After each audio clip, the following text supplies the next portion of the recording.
What is going on, everybody? Welcome in. Man, it's good to be back. Good to be back. Woo. How's everybody doing tonight? Hopefully you guys are doing amazing. And hopefully you guys haven't forgotten about me. It's man, it's been a minute. It has been a minute. And super stoked to be back. And obviously if you've been around, you've been in the if you were at the podcast this week or last week, you guys obviously heard me. But if you aren't and you haven't been, now you kind of know and you're kind of here. And this might be the first time kind of seeing me back and doing all the craziness and getting back into streaming and all that kind of stuff. I know we started a little bit late, but still getting in the swing of things, right? We're not 100% ready or 100% back, but we are we're getting there. We're getting there. But I wanted to come back before the launch of Diablo, because that's going to be some crazy time. Hey Kim. What's up, buddy? Well, you've my son, that's my son. You've never lost me, so.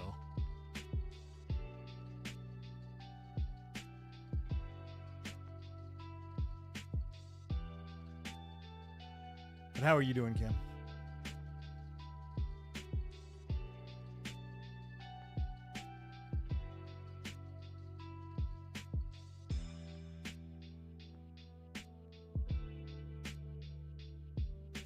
But yeah, we're back, and now you guys get to see the new overlays and new screens, everything that I've gotten done commission wise. Super excited to have it done. Huge shout out to Fusey Designs. Well, my son that was on chat is now in here. Hello. Huh? No. Yeah, I think it looks good. I like it. That looks good. I don't know what it looks like on YouTube, but I haven't seen it. But I mean, yeah, I can see it up here, but I haven't actually gone in. But anyway, yeah. So I wanted to spend some time kind of talking about everything that's going on, everything that's kind of happened, right? What transpired over the last couple of weeks, where I've been at, and talk a little bit about D4. And what we've got going on there, and then probably finish the night up with some Soulstone Survivors. It's because I've been looking at a bunch of games, right? Like I've been playing the shit out of Battlefield while I was just kind of resting, and kind of burnt on that. And I didn't want to jump into anything new until until Diablo 4, because what was the point, right? Like Battlefield 4 is gonna basically take up the majority. Well, it's gonna take up all of my time, and there's no point in getting into a whole new game and all this other kind of stuff. So,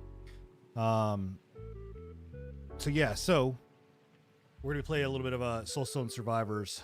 I'll showcase that off. But yeah, so basically it was. Let me take a look here. I went down right after PAX. I ended up catching COVID, and then about 2 weeks. So I caught COVID. So we had PAX, right?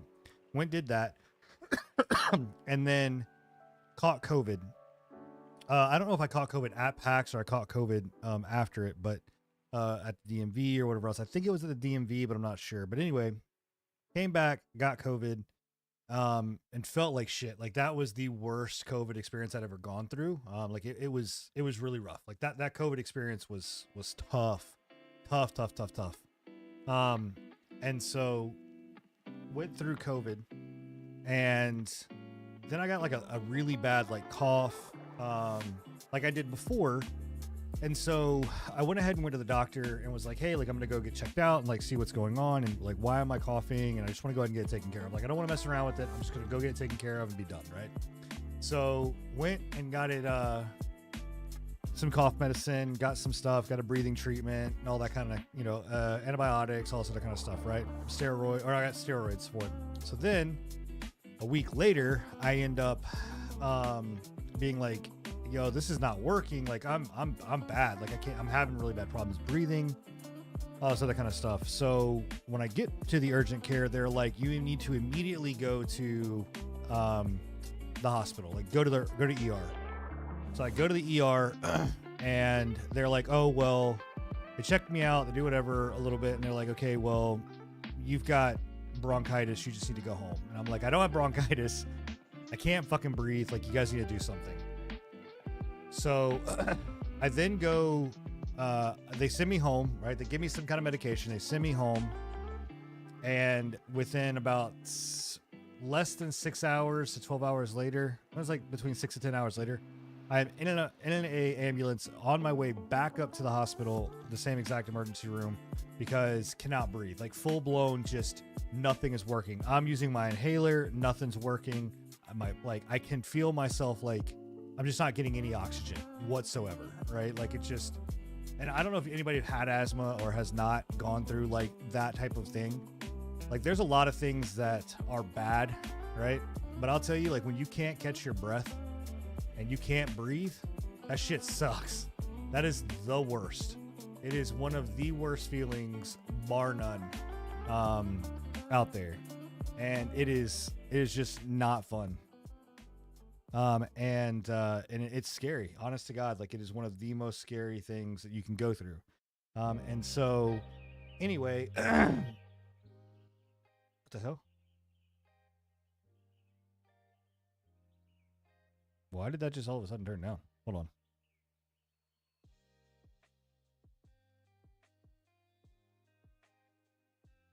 What the fuck? That's the weirdest thing. It like my phone started to go off. Like my phone, I was turning on something on my phone and it like started to control my my Spotify. Weird. Anyway, so it scared the shit out of me. So went full blown panic attack mode. Could not breathe. Just everything was terrible, right? Like just the worst. And so then all of this is happening. Give me one sec. Yep, all this is happening. And while this is happening, I am freaking out. Lungs start to close even more.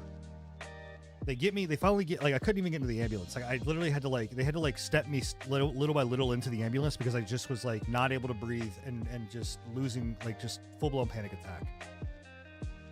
So they get me into the ambulance. They take me up to the urgent care. I get there and immediately they admit me to ICU. Like they're like, do not play, we're not playing around. Like you're going to the ICU. Like you need to be admitted right now. Like there's no joke. Like go. Like we're not playing. Go. So, and the same nurse that saw me in the emergency room at the first time saw me the second time, and she was like, you should have been admitted. I knew you should have been admitted. It was ridiculous for us to send you home. I was like, all right. So you guys shouldn't have sent me home, but whatever. I didn't care. I was literally not able to breathe. So get me into the ICU. And basically it's touch and go for a little while. Like it literally was like when I say like my life was on the line, my life was on the line. Like there was a very strong moment of like, we don't know whether or not like what we're going to do. Like we may have to intubate, and if they have to intubate, then at that point, like it's very, very scary. And like there's a very low chance of coming back if they have to intubate. So it's just not good. And so it was very touch and go. My oxygen, my lungs were only working at 2%. And my heart rate was so high because of the inhaler that I was taking, that if I had kept using it, they were afraid that my heart was going to blow out of my chest. So basically I was going to have a heart attack. So, yeah, so it was crazy. So I spent 5 days in ICU, getting myself kind of where I needed to be. And then, I was able to come home. They felt safe enough for me to come home. And since then, it's just been honestly recovery and resting and monitoring, you know, my heart and my lungs. I've had a couple of panic attacks since then, and like where my like throat has started to kind of close a little bit, from time to time. But it's been a lot more manageable. So, you know, that's kind of what's been happening. And luckily there's no permanent damage to my lungs, so that's good. I do have to be on like a steroid based inhaler for like the foreseeable future. I don't know if it's forever or what, but they're telling me that it's basically forever. So it may be forever, may not be, I don't know. But that's kind of where we're at with that. And then you know, I have a nebulizer and all this other kind of stuff, and anti-anxiety medication that I take if I go into a panic attack. But it's definitely eye-opening, right? It was definitely eye-opening what I went through, and I would not wish it on anybody. Because again, the inability to be able to breathe is something that I don't know, like it's something that no matter what happens, like not being able to get oxygen is probably one of the scariest things that you can go through, right? Like, because it's not like if you're like hot, you can stop being hot, or you're cold, you stop being cold, right? Or like you have a headache, like obviously a migraine or like terrible headache absolutely it sucks. Like I don't wish migraines on anybody either, but it's one of those things where like, you know that it will go away, right? But in the moment of having your breath taken away or like your throat closed, there's nothing there that like can fix that. So it's scary. Or not instantly fix it. It's just very, very scary. You know, so, but anyway, so that's what's been going on. And it's been, like I said, it's gonna be a long road to recovery, and you know, we're still here. So, I want to tell you thank you to everybody. Like so many people, so many of you guys sent me well wishes. So many of you guys sent me, you know, tweets and messages and Discord DMs and all that kind of stuff. And it meant the world to me. Hey, what's going on, graphics? It's meant the world to me this entire time. You know, seeing everything. And during my downtime, I also wanted to just kind of like really reset my stream. And, you know, I took some time to, like I said, work on some designs and work with a team to get some designs made. I'm super ecstatic about them, like the way they've come out. I still got some alerts coming, so that's happening. But again, to Fusey, if you guys like this whole redo, this whole revamp, this whole image, everything from my logo to my overlays to my you know, my banner work to everything, that's all been to the extent of Fusey, and they've done an amazing job. So I'm super happy with the way they turned out. Love everything about them. Like, I think it's just super dope, the way that these kind of came about. So yeah, I don't know, but anyway, that's that. So I took some time while during this to like really, like I said, revamp the channel, and I'm really happy about it. This is mine. There's nothing else. Like this was fully created for me by them. I don't have to worry about somebody else grabbing it. This is not something that you can get on like one of the websites. Like, this is my design with my logos, with stuff that I picked out that I worked with their team on. So like, just super fucking stoked. Like, I love the way that it came out. I think it looks amazing. I think it fits kind of like my motif, my personality. You guys know that I like to bring the fire and the heat to any kind of conversation that we're talking about, and anything that we're playing. So it fits super well, and the stinger, everything, like, it just so much in love with it. But yeah, I've missed you guys. I really have. I miss streaming. You know, and my goal is to hopefully get back. Like I said, I'm still, I have to be careful, because I still can slip backward, right? So I want to make sure that, like, you know, I'm not overdoing my lungs and all of those kind of things. But you know, we are going to be live at launch. We'll be live also on Friday, pretty much all day. I've got a few things that I've got to get done on Friday, I believe, but for the most part, I've blocked off Friday for work and everything so that I can be ready. So yeah, so like Friday at like honestly probably 1 p.m. maybe, depending on what's going on. My time, Eastern, we're gonna be live. So we're gonna be live literally from. I'll be live on Thursday because we obviously have the podcast. So I'm gonna go live before the podcast, playing Diablo, right? Trying to get into it, and then we're gonna go live and play on Friday. Stream on Friday as much as we can, pretty much all day, because I may have family coming in on Friday. I don't know, but we'll pretty much stream all day on Friday. Saturday night, I should be able to possibly stream. Sunday, I should be able to stream. And then the normals. But then on the 8th through the 10th, I am probably going to be out of town. Or 8th through the 11th, I'll be out of town. So I will not be able to stream those days, just as a heads up. But then we come back. I'll be out in California.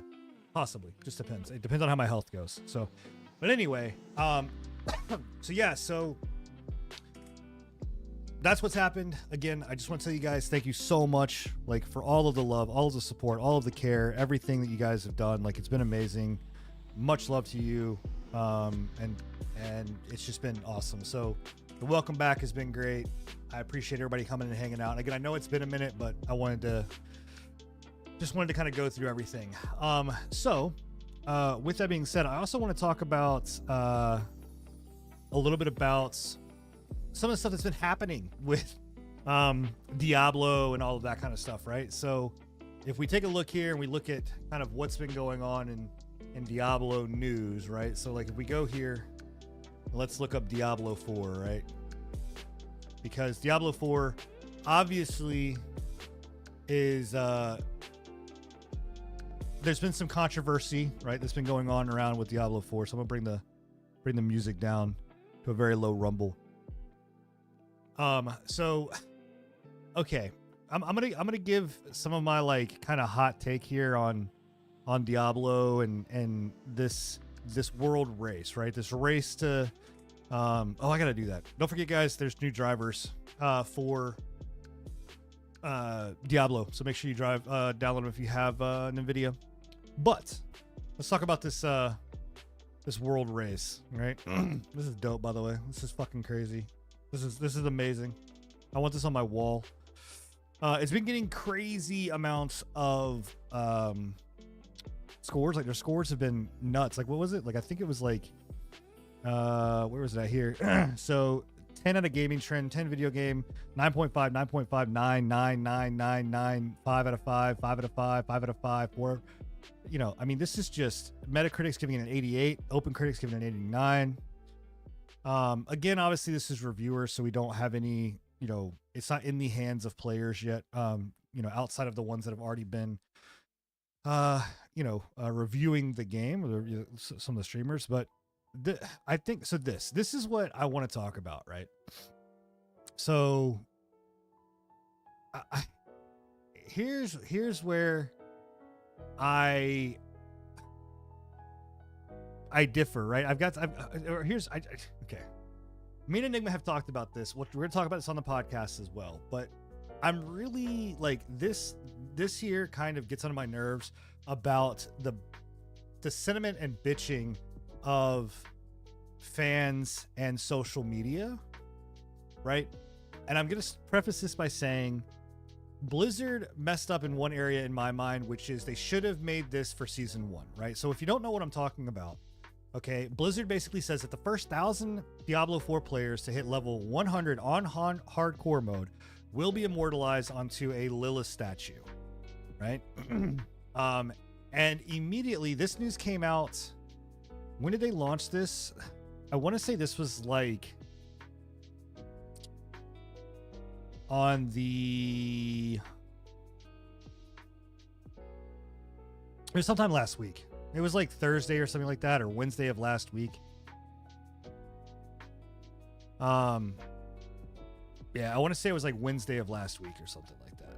So anyway, so when they announced this, the internet just went fucking insane. They went crazy, right? They just went stupid, absolutely pissed off, just like reeling, right? Just full on re-mode. Hey, Repeat, how are you? And everyone was bitching because they're saying, well, basically two reasons. One of which, again, like I said, well, not the fix for this is very simple. Blizzard is probably not going to do it, and they took it down a different route. Fine, that's their choice. They reap what they sow with this, but people getting this pissed off, essentially, they should have just done this with Season 1. Season 1 should have been the kickoff. Season 1 should have been the start for this. It would have solved all the other problems. Enigma has said that, you know, and I agree. It should have been Season 1. You know, but my point but the two reasons that they got pissed off and so angry about this is because basically they're saying, well, streamers that had early access should not be you know, allowed to, or streamers that have early access basically it's unfair because they've gotten review codes. So they've been able to play for 9 days. We know now that those events lasted for 9 days. So there was a 9-day early stream time. So a week and 2 days. The other side of it is that people that paid for the game and paid for the extra $20 or above, the larger edition, is going to get to start on the 1st, which means that they're going to get a head start.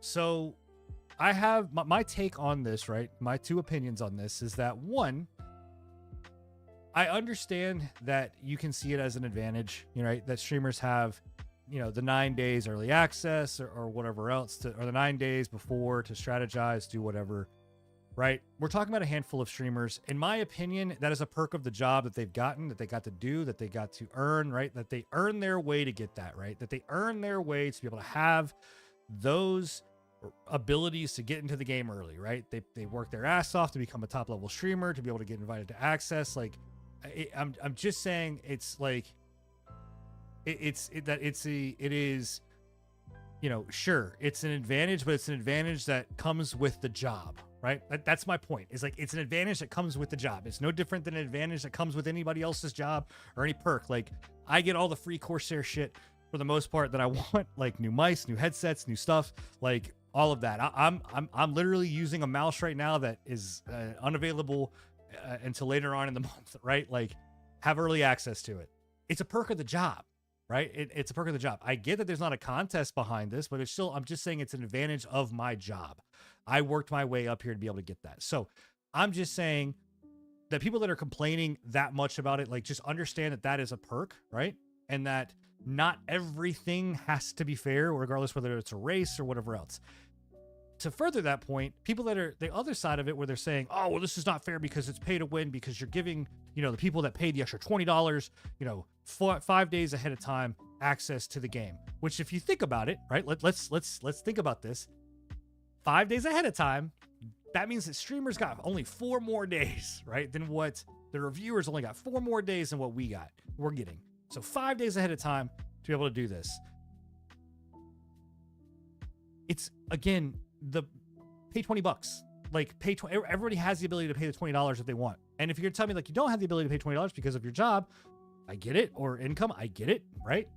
But at the same time, you still have the ability. That's $20 somewhere that you maybe not go out to eat or do it. Like, if it's that important to you, if it's that so important that you're going to go onto social media to bitch about it, just know that, like, hey, that is a fact. It is available for you. This edition has been around for a long time, and yes, this is nothing more than just a ploy for Blizzard to sell more copies of Diablo. Like, absolutely, to get more you know, pre-orders in, 100%, right? But I'm just saying, like, all of this stuff comes down to the fact that we all had the opportunity to be there. We all had the opportunity, if you wanted to be a streamer that could have gotten there. If we put in the work, put in the time, put in the effort, put in all of those things to get to where they are, right? I'm not saying that everybody can just snap their fingers and be there, but it's also not just luck, right? Like, these people work their ass off to get to where they are, to be able to be that person in that industry, to be able to get the advantage of having 9 days. That's all I'm saying. Now, Blizzard has come out and basically reversed all of this. Blizzard has come out and said, okay, well, not reversed all of it. They've come out and said, hey, you know what? Streamers don't get access. to be able to do this. People that reviewed it don't get access. Now, the problem that I have with that is that, well, the people that reviewed it didn't know this until ahead of time, like until now. So if they were planning on doing this and they were planning on, you know, competing, they can't now, right? And how many of those creators, you know, are now basically kind of like, well, what the hell? Now, most of them probably don't, not necessarily, I would say most, but there's probably a good portion that don't really care. But people like, you know, Max Roll, people like Riker, stuff like that, like, yeah, they probably wanted to compete in this, right? But now they can't because the internet decided to set ablaze and go after Blizzard on this again, which I will reiterate that this all could have been fixed if they would have just done a season 1 launch for this versus this whole like idea that they're going to start it at day 1. Now I had a discussion with Enigma last night, and I really do wonder, like, how many of those creators are actually in streamers and people that got, you know, people that got early access, which we won't know the early access part, but we will know the streamer part. How many of them would have actually hit 100 on hardcore, you know, within the first 1,000, right?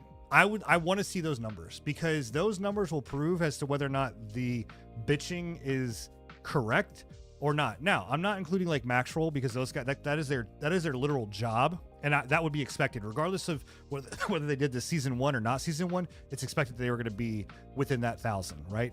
But the other creators, like I said, like Force Gaming, you know, that you have like why am I blanking all of a sudden? Oh my gosh, Riker, you know, I think not Quinn, but oh my god, why am I Bloodshed, all these guys that actually got access to the game way early. I want to see if they would actually have been there. So I'm going to be very interested. Yeah, well, I don't think Ziz actually, I don't know if he actually played it. I think he waited. I'm not 100% sure if he actually played it or not. Hold on one second, chat.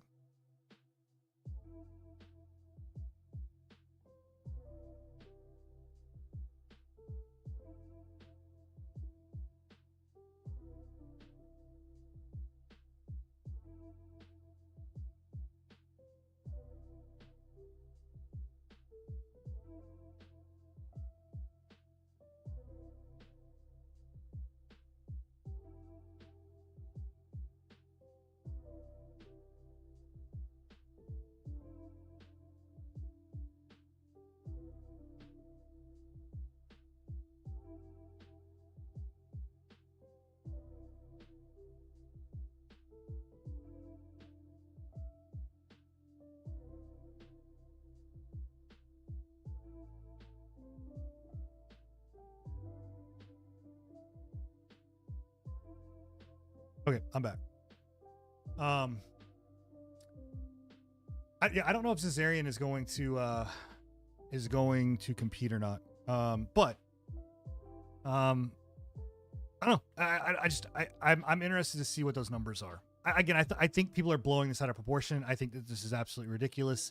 I think it is crazy to think that this is like this big of a deal. We're talking about something that is not going to be remembered in 6 months, and nobody is going to think about in a year's time, right? Like, it's just dumb to me. Like, something you're not even going to see this statue.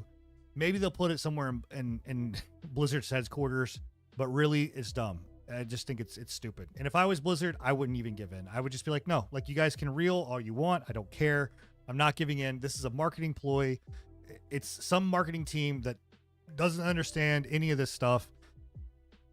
Put it together. And I know how difficult it is to try to build hype for this kind of thing, because I do this for a living. And and this person probably is getting chewed out, or, you know, possibly reprimanded or fired or whatever else for all of this. Like, people, the internet goes ballistic over the dumbest shit. And it's, in my opinion, and it's so stupid. I do want to go over, and I actually want to watch Force Gaming's that's not it. I want to watch his video because his stuff actually came out, his final review actually came out today. So I do want to actually watch this. So bring this down.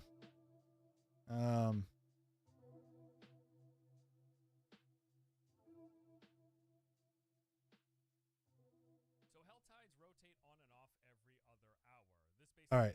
So we're going to start from the beginning. All right, here we go. It's time to review Diablo 4. So I want to get a couple of key things out of the way before we jump into things. All right, Number one, so we're gonna- what I yeah, played wanna was go over a this. full review build, which means it included the entire game, everything content-wise that you can expect to see at release, minus any likely day one patches, and minus the cash shop, which I will get to, don't worry. Number two, I leveled up as a sorcerer, playing through the entire campaign. I progressed into endgame and Yeah, spent about I just want to make half sure. Okay, my that's his total music. playtime checking out those systems, which include the Nightmare Dungeons, Hell Tides, Whispers, Fields of Hatred, World Bosses. So and I'm the gonna Capstone fast dungeons. And forward number a little three, bit. We only had 9 days to play, after which they To shut down here. the So because narrative. the other stuff that he talks about, essentially, like I've already kind of pre-watched this video. The other stuff, not all of it. The other stuff that he's talked about is basically talking about like what Diablo is and all of those kind of things. This is where he gets into kind of like the open world part of it. And I'm at, like, and talks about the actual like openness of this game, which is one thing I'm like super impressed about. Like I'm super excited about the open world moving through the portion open of it. world, and this hands down is one of my favorite aspects of Diablo 4. It's got a massive open world map with 0 loading screens as you move between Like, that's zones. it's impressive. You'll explore various biomes, checking out different points of interest with a bunch of different things to do. There are 5 distinct regions in the game, each of which have their own theming based off of some real world locations with unique monsters and activities. And honestly, I think that's part of what Diablo needed, right? Like, I think if Diablo would have gone down the route that they've always been and what they have been, where it's like kind of a closed off realm, you only invite the 4 people, you know, or so, and then you guys do a map, and then you come back, you do another map, you come back, you do another map, you come back. Like, I think it would have, I don't think it would have, it could have done as well. I think that if you look at games like Last Epoch and a lot of those other games that are in that realm, even something like Lost Ark, like it feels very dated. Where this is a progressive step in the right direction. It's one of the things that I've said since hearing about Diablo, and when they first talked about the open world progression and openness of the game, that I have said it needs to be there. It needs to be an open world. It needs to be full-fledged. It needs to be something that is just like, I can go from one area to the next area to the next area. I can see people. I can interact with people. It needs to have an MMO experience. A lot of players gave me shit about this. You know, people that were like, no, like that's not Diablo. Like, I don't want MMO aspects in my Diablo, like keep it away. I disagree. I think having this makes the game feel new, fresh, exciting, and also just like gives you a world to explore. Now, what the biggest thing that I was concerned about, which I think he addresses a little bit later on, is that the world actually does feel alive, and like when you go to different areas, like you're rewarded by exploring, and it encourages you to explore, which is great. Like that's amazing. That's what needs to happen, because what we got in Fractured Peaks was though the biomes were nice, there wasn't enough to like really push me to engage, at least during the server slam, and maybe that's because we were only level 20. You know, once we got the first beta was 25, and that felt a little bit more fresh and new and exciting. Again, you know, we're experiencing the same thing over again at the server slam and the open beta, so I'm sure that had something to do with it. But I'm really excited about the open world aspect of this, and I think it's a really positive move in the right direction. And this is actually something that I don't want to spoil to you. Like, I'm not going to give you a lot of the specifics of the interesting stuff I see in the open world, mainly because the exploration and discovery of everything while playing here was a big chunk of what I enjoyed. The game world, first of all, is huge, and I mean, it's absolutely massive. I didn't even clear every single area of the map after a full week of playing. That's what I'm so excited about, right? Like, the aspect that this is something, like, if you just look at this, right? Look like what he's showing you on screen. Like, let me bring this back just a little bit. Okay. So like, look at just all of these little things that are like dotting the map. That is perfect. Like, we needed that. We need something where it's like, cool, I feel like there is something to do. I feel like it's not just me doing the same thing over and over and over again. Now, obviously, when you get to end game, that changes, but I want the world to feel exciting and fresh and whatever. And to hear that it's like 9 days of exploring and he didn't get to every little nook and cranny, or like everything, that's awesome. That's just perfect. Didn't even clear every single area of the map after a full Hey, what's up, Stevens? Welcome back, buddy. It's just very, Thank you, very thank you, thank you. large, tons of space, and there's a large variety of things to see. As for things to do, well, it is an open world game, and if you played Fractured Peaks, you know pretty much everything. Just the variety is mixed up a bit. Besides the overworld being full of various types of monsters to smash, it's also consisting of dungeons, events, strongholds, side quest, and collectibles. So you got all this stuff out in the open world to discover and engage with, which you will come across just naturally as you play through the campaign and as it takes you through each of the zones, guiding you from one region to the next. Oh, and also the mounts. These are unlocked via a side quest when you get about halfway through, somewhere around level 35 or 40. If I'm not mistaken, and Enigma, you might be able to correct me here, but I could have sworn that it said 15 was when we get the mounts, but we couldn't go to the area that we needed to go to because of it in the betas. But they're saying now that it's like at like level 45, I think 35, 45 that you get the mount. I think is when we got it. And when you get the mount, it is a massive help, really. Mounts. These are unlocked via a side quest when you get about halfway through, somewhere around 30, level 35 or 40, I think is when we got it. And when you get the mount, it is a massive help, really, especially since the game and the world is so big. They've got like a basic gallop speed, but also a dash, which will boost your movement temporarily. I feel like they got that from Lost Ark. Just constantly refill with time. And every class also has a unique dismount attack. So yeah, the game really is cool. really big. There's a lot of activities and there's plenty of stuff. Yeah, the horse animation's garbage. But remember, the main thing, if you want to progress into endgame, is simply finishing the story. So playing through the entire camp. So that's one thing else that I am going to give them shit on. So they said that, the openness of the campaign and like non-linear campaign is what they said. Of Diablo 4 was like a big deal. I disagree. I think that it wasn't a big deal, but that it was a non-linear campaign. I don't find that true to be at all. Like the game is actually a very linear campaign, and you have to complete the campaign to be able to progress the game. So like them saying, oh, it's non-linear, you can kind of do what you want, play as you want. Yeah, you can level up to 50 and get there doing none of the campaign whatsoever, but you're not going to be able to go any farther. Like you're going to have to do the campaign. Otherwise it doesn't work. Campaign took me around 11 hours, and I was level 43 when turning in the final quest. But please bear in mind, I was playing at a fairly quick pace, but not as fast as possible. Given I knew that the review window was limited, and I only had so much time to play, I was just mostly interested in getting to endgame quickly, just for the sake of seeing it and learning about it and checking out the different systems. So that said, between the campaign and exploration of this huge open world with all the stuff we talked about, I could see it taking many more hours to complete. Like I could easily see people spending 30, 40, or even 50 hours just doing open world stuff in addition as they're moving throughout the campaign. That is certainly possible. But on the flip side, I could also see people finishing the campaign in way fewer than 11 hours. Yeah, I plan on going to the campaign pretty quickly. I did spend some time doing some side stuff, doing some dungeons. Like I'll obviously do the dungeons and side stuff, like but that. So how long I'm gonna once I get through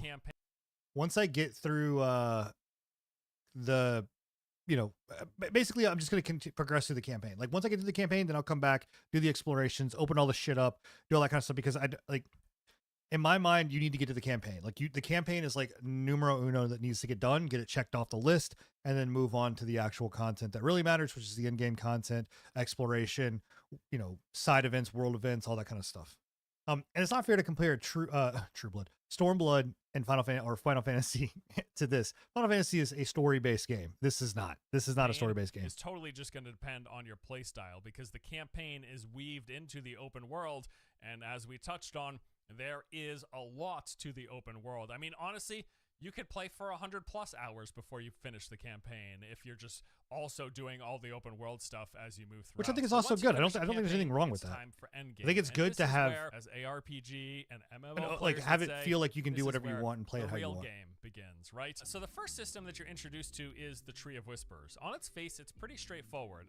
These are rotating objectives that pop up all over the world. So these are bounties between the different zones. Essentially from Diablo 3. That you have will be worth a set number of favors. Once you collect 10 favors, you return to the tree and you collect a reward. Now, when I first heard about got this system, I kind of wrote it off because I basically assumed it was just like any side quest, daily quest system or the bounty system from Diablo 3, That's essentially right? what it And is. yes, in a lot of ways it is, but also, as I was playing, I found myself really enjoying the fact that this system pushed me to revisit old areas, but then also brought me to explore new ones that I hadn't yet seen. And these objectives are also always in these clusters. It essentially takes a few areas within each zone and will give you a grouping of activities in one particular space. So these activities So I do will like that. Hold on. include I do like that.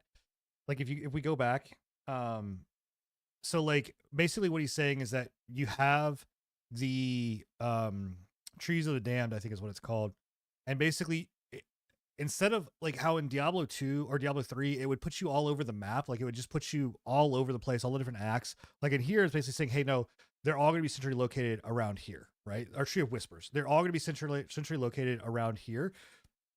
And it's this portion of the map. And then the next one, it'll be the next portion. So I like that. I think that's a great, I love that they did that because like he's saying, it's kind of pushing you to explore the map more and more, or go to the map again and take your time. So because it would do nothing more than annoy me. And I hate when MMOs do this where they're like, oh, you have to go down here.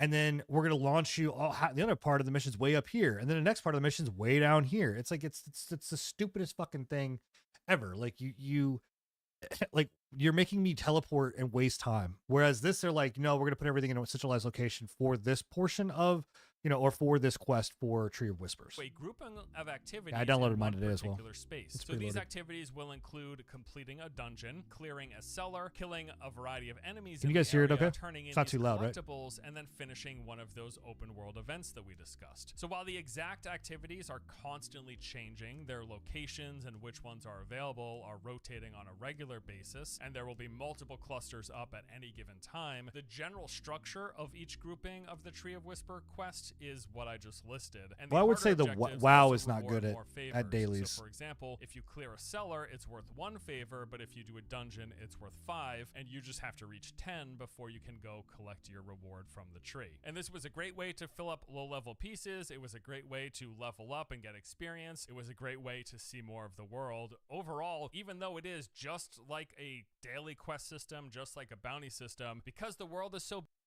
big and because I hadn't ever seen all of it and because it was a good source of experience and a good source of filling up low-level loot pieces, I really liked engaging with it and constantly going out into the world, doing this cluster of activities, going back to the tree, getting experience, getting loot, then going out to another spot and just continuously doing this over and over again. So the Tree of Whispers is the first and only endgame activity that you can do immediately after clearing the campaign. The rest of it is actually locked behind World Tier 3, which in order to progress to, you have to clear the Capstone Dungeon. So the Capstone Dungeon is this set level activity that basically acts as a barrier to you progressing world tiers. Enemies inside have a hard locked level, which if you are too far below is going to be really difficult. So when I finished the campaign, as mentioned, I was level 43. The Capstone Dungeon to go from World Tier 2 to 3 is set to level 50. Now I tried It'll run on your going ROG, in, but I just wasn't But doing you had a enough Steam Deck. damage and enemies Did you would buy a kill me ROG too too? quickly. So I spent a few hours doing those Tree of Whisper quests,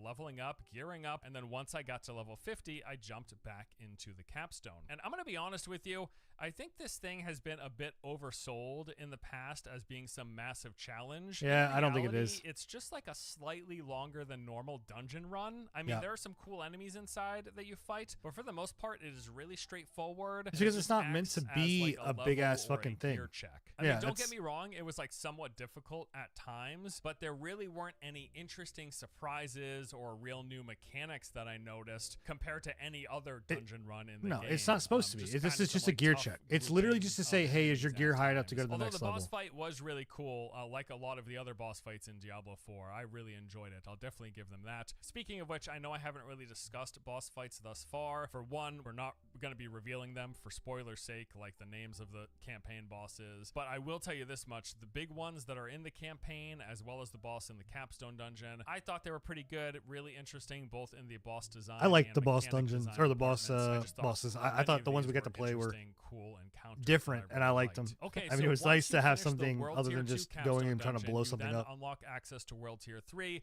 and with that, you gain access to the rest of the end game, and that is including the Nightmare Dungeons and Hell Tide. Question: do you guys think that they're going to open up more world tiers? Right, like that's got to be a thing, right? Like they're going to open world tier 4, 5, 6, 7, 8, 9, 10. Like, do you think that like they did with like the greater rifts? Because I can't imagine that world tier 3 is where they stop, unless they're going to treat the rest like, I don't know, like what nightmare levels or what, like they have to keep adding, right? Like more and more difficult things, because we can't just stop it at world tier 3 and have nightmare dungeons, because this is not going to be enough. As well as when you're introduced to the champion monsters, which add an extra level of challenge with their new affixes and resistances. And this is when you're going to start seeing sacred and unique items dropping. So sacred items are just like higher item level versions of everything below legendary, whereas the unique items are altogether different. These will drop with set in stone stat types and affixes, which will just change depending on the item level that they drop at. And some of these uniques come with... I love that he had a sacred item there and did not pick it up, and was talking like the moment that you should pick it up and talk, and like so you could talk about it, he just kind of was like dicking around with his other gear. Really cool abilities. For example, I found the Ice Heart pants, which made it... All right, so this is the sacred stuff. So this is stuff that we did not get to see, obviously, in any of the betas. I also find it odd too that like they said that finding legendaries was going to be difficult, and maybe they're talking, maybe either it was we all misheard it, or it was a misspoken term or whatever, but I could have sworn he said legendary. They said that legendaries were supposed to be difficult. But if we're looking at this, right, like obviously again, he's not legendaried out, right? But he's got like everything but 2 pieces legendary. So maybe it's uniques and like the sacred stuff that's going to be the more difficult thing to find. I don't know, but like I just find this, I mean, obviously too, we don't know how many hours that this has been, but I mean, if we're talking 9 days worth of play, I was expecting legendaries to be a lot harder to find than this. And I really do hope that like it is tuned to where like legendaries aren't just dropping all over the place. Yeah, I mean, that's true. He could have gotten it from, you know, the Tree of Whispers or some of the world bosses, which again, in olden Diablo days, he would have been completely decked out in legendary gear. Like there would have been no chance. He would have been completely decked out in greens. He would have had, you know, ultra rare, like all the ultra, like, I mean, it just would have been stupid. So maybe again, you know, it is a good sign to say, hey, like, okay, he's not fully legendaried out, which I don't want to see them legendaried out. How you doing, Scruffy? I want to see, like that gives me progression, right? That gives me reasons to keep hunting and to keep going. Whereas if I get best in slot, you know, for every gear within a matter of a couple hours, you know what I mean? You know, or days, then what am I playing for? Right. So, you know, I'm happy to see that again, the sacred unique items, stuff like that, that's really, really cool. So, so this one is sacred unique pants. While injured, your potion also restores. So that's the same. And, you know, intelligence buff, damage buffs. Okay. That's all the same. So the big thing here is, enemies that die while frozen have an 11% chance to unleash Frost Nova. So it's just another effect, essentially. I appreciate that, Steve, Scruff. Yeah, so I don't know. Damaging an elite enemy grants you a barrier absorbing the up to blah blah blah. That can only happen once. So, okay. I mean, but that's also imprinted. So he put that on that sacred legendary pants. So that enemies who died while frozen would have up to a 20% chance to unleash a new Frost Nova, which would then basically just chain freeze everything. As I was blowing up groups of enemies, I Frost Nova them, I blow them up, and then ones that die have a pretty good chance to blow up into another Frost Nova, and it just keeps happening. It's really, really cool stuff. So yeah, anyways, World Tier 3, better loot starts dropping, more interesting loot starts dropping, there's harder enemies to fight, and you've got more things to do. And it was really at this point that I felt like the game started to open up, and the combat was getting a lot more engaging because it was more difficult. Because there were new again, can you guys hear me okay? And also, One how's of the those quality activities like being the hell tides? So hell the tides stream? rotate on and off every You guys aren't other getting like hour. really This basically takes over drop 2 frames or large anything, right? regions in one of the Or like game's 5 quality? main zones. These entire areas turn red essentially, like with hellfire raining from the sky. This is an actual mechanic. Sometimes you'll have to dodge it as it falls down. And then enemies within the hell tide drop this resource called cinders. So basically, you just go into the hell tide, farm groups of enemies, do events, and kill bosses, which these areas do have these unique roaming Enigma, I hell hate you tide so much. specific bosses. All of this gives you cinders. You gather up as much as possible within the hour that's available, and then you take those cinders to these chests located all around the hell tide, and there will be different types of chests for weapons, for armor, for rings, and amulets. So you turn your cinders in, you get a random drop of the type that's listed on the chest. You'll know ahead of time if it's like a 2-handed weapon, if it's a helm, if they're pants, if it's a ring or amulet. You'll see what the chests are. You turn in however many cinders you collected that are required for that chest, and you get a random drop. And these do seem to have a very high likelihood of dropping legendary or higher items. On multiple occasions, I would actually get several sacred pieces from a single chest, which was really good. And it seems like hell tides are great if you are looking for specific legendary. There's a bunch of legendaries aspects for your particular build. Hold on one second. Turn more pieces from a single chest, which hold on. Hold up. So what happened about the legendaries not being dropped all the time? A 1, 2, 3, 4 out of one chest. Okay. So much for that one, huh? which was really good. And it seems like hell tides are great if you are looking for specific legendary or sacred aspects for your particular build. Yeah, I mean, obviously, if you're just legendary hunting for the type of gear that you're looking for, you just have to find the right chest within the hell tide. And sometimes, if you are really lucky, an area can be both within he's soft caps. He's not max and level. Also have he's max world tier quests located in there at the same time. In which case, you're just getting like a ton of value from farming in he's that not area. Paragon Great 100 opportunity when those things sync up to farm a bunch of gear. It's really cool, really cool. And next up are the Nightmare Dungeons. You said at the beginning this he's not is that. really like the bread and butter of Diablo 4's endgame. Appreciate It is it. the one Yeah, I really love the new overlays and stuff. Difficulty as you continuously unlock higher and higher sigils, which are basically like keys that open up the Nightmare Dungeons. And these higher levels push enemy monster levels higher and higher above the max character level of 100. This is the progressive difficulty thing that you'll be working on as you continue leveling, gearing up, and powering up. You're just trying to push higher level Nightmare Dungeons. That's like the main goal, basically. So how does it work? Well, it's pretty simple. You will start off getting random low-level sigils. You'll just get them as you play after you progress into World Tier 3, and this will grant you access to a Nightmare version of one particular dungeon in the game. So the Nightmare variants will add a bunch of modifiers, changing things up a bit. I wonder if you're going to be key hunting as well. Like, obviously, you're key hunting for the sigils or sigil hunting, but I wonder if that's going to be like one of those things where, once you've used it, is it burned? Right? I think right. Like once you use the vigil or the sigil, it's gone. You don't get to use it again. I think is what I heard, or it has a certain amount of uses to it. Yeah. Well, they need to be. Fuck you, Necros. Oh man, I'm sure Druid is not that much higher, but it's gonna be Barbarian, Rogue, Sork.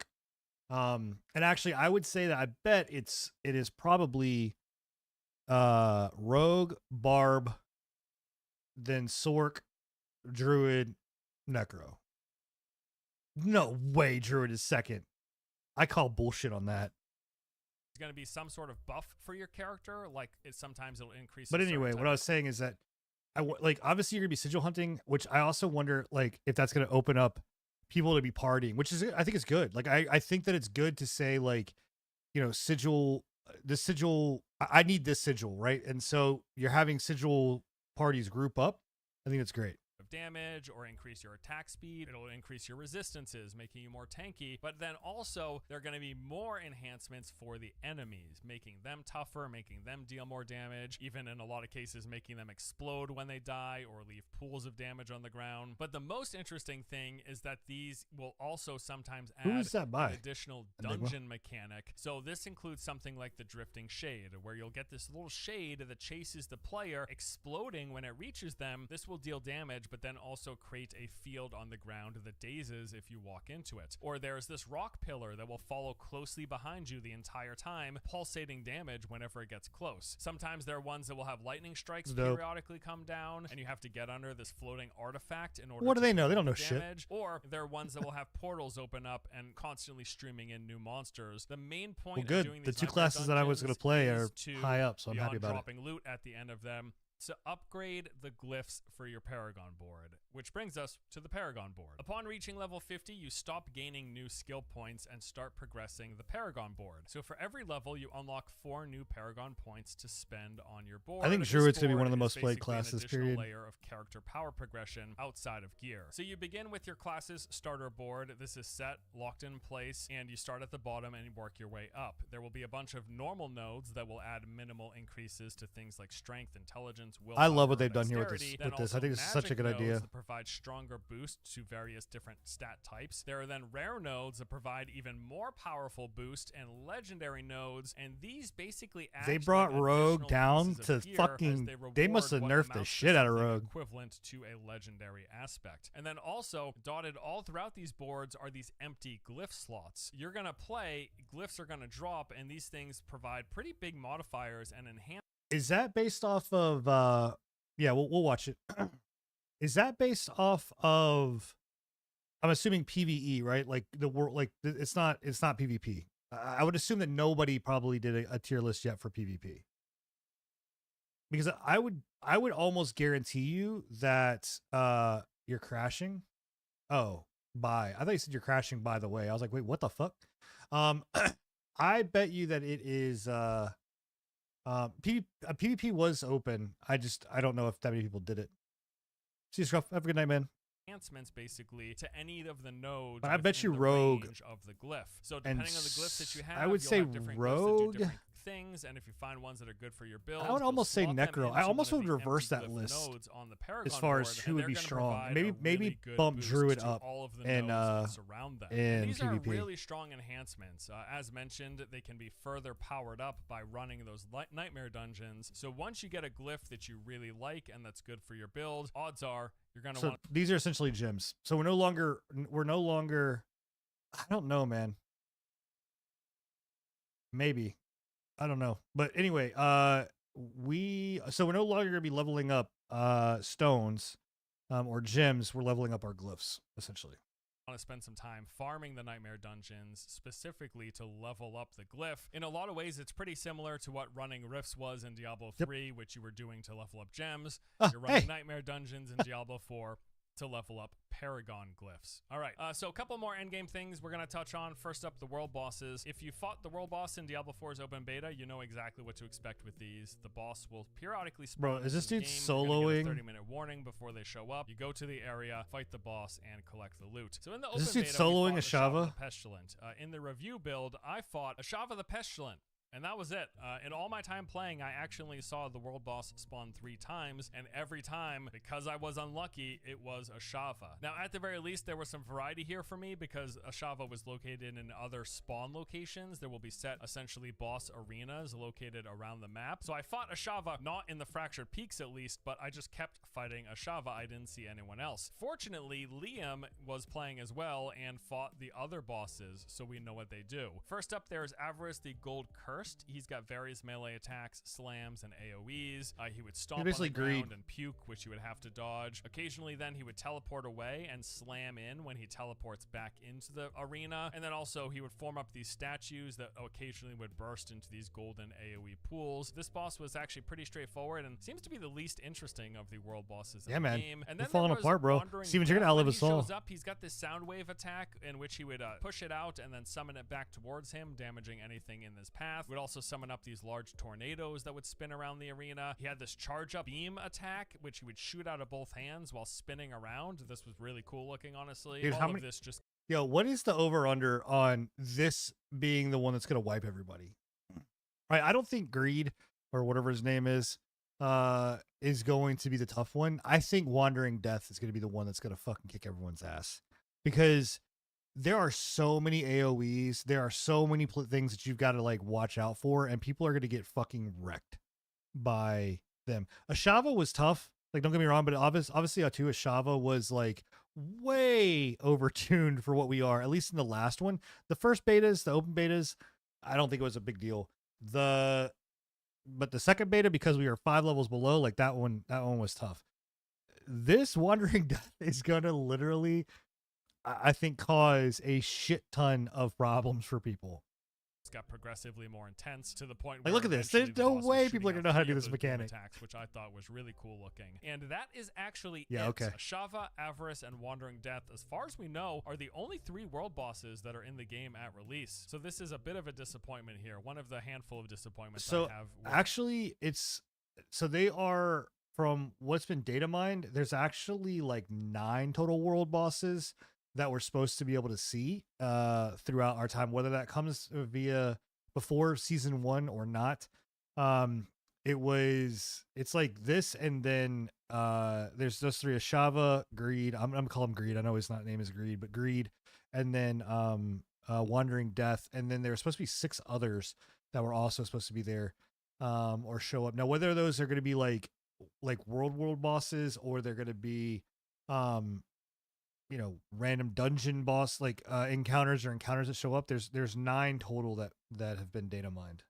Diablo 4. I'll also say I was hoping that the other world bosses would have Avarice. some more interesting mechanics, but everything seems pretty straightforward. Liam was able to solo the 2 additional bosses. None of these bosses seemed particularly challenging. It seems like the hardest part about these world boss fights will just be you dealing with the other players in your instance, scaling up the health of the boss, and if they don't carry their weight, that's going to be a bit of a pain. All right, and the final big endgame activity are the Fields of Hatred, or basically the PvP zones in Diablo 4. There are 2 of them in the game, and I'm going to be honest with you, I'm a little disappointed because they are relatively small. The basic mechanic is really straightforward. There are these 2 Fields of Hatred. You go there, killing enemies or bosses or doing events in the region will drop these shards. You collect the shards, and then there are basically these So basically, here's what's gonna happen, right? PvP's gonna be dead within a fucking matter of weeks, unless they do a zone, like a bigger zone or whatever else. I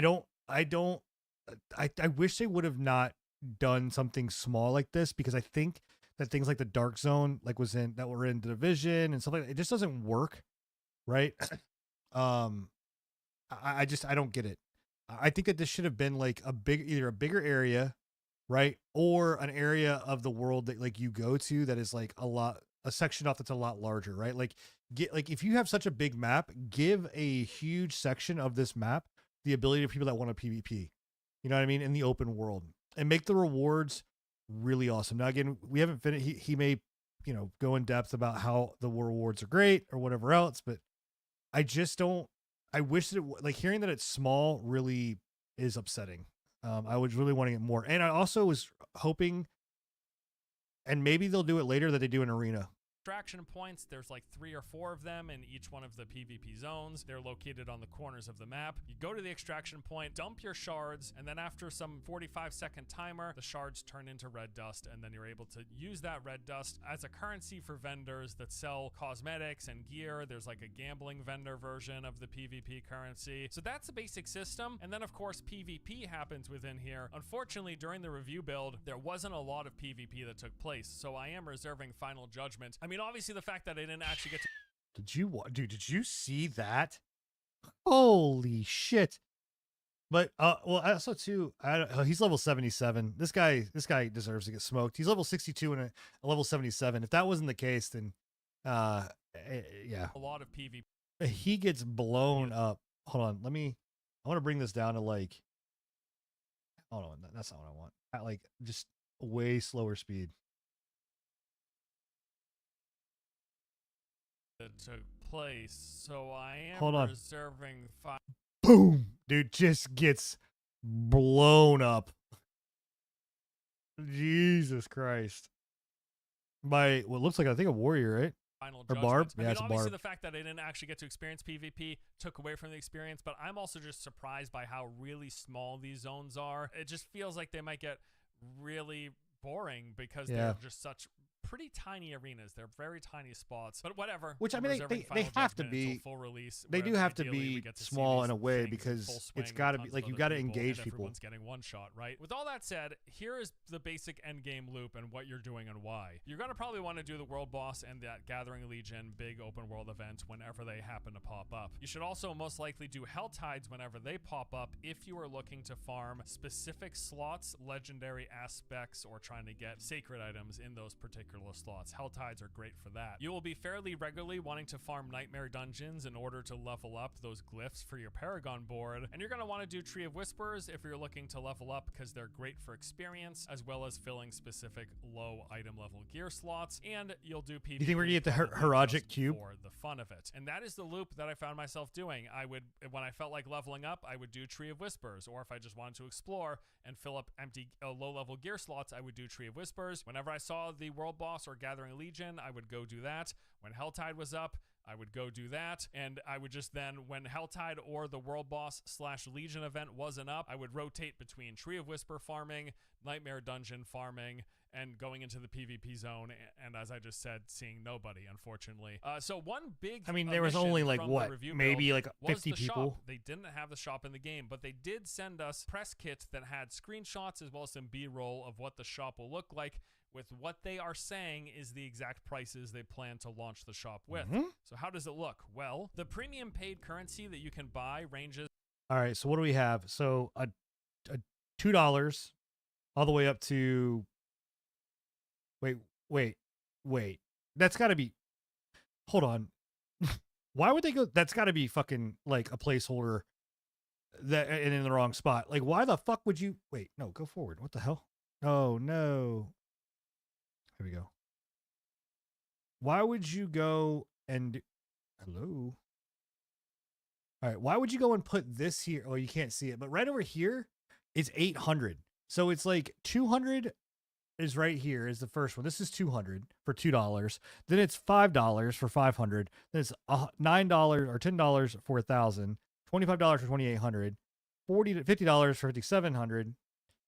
$100 for 11.5, and then $8 for 800. Like what? Why? That doesn't make any sense. But okay. To up to $100. From $2 to $10, every $1 equals 100 currency. And then once you reach that $25 bundle, that's when they start adding those bonus free currencies in addition to the $2,500 that you would have got otherwise. And the point of this, of course, is to try to incentivize you to pony up to spend for that $100 bundle. Wasn't this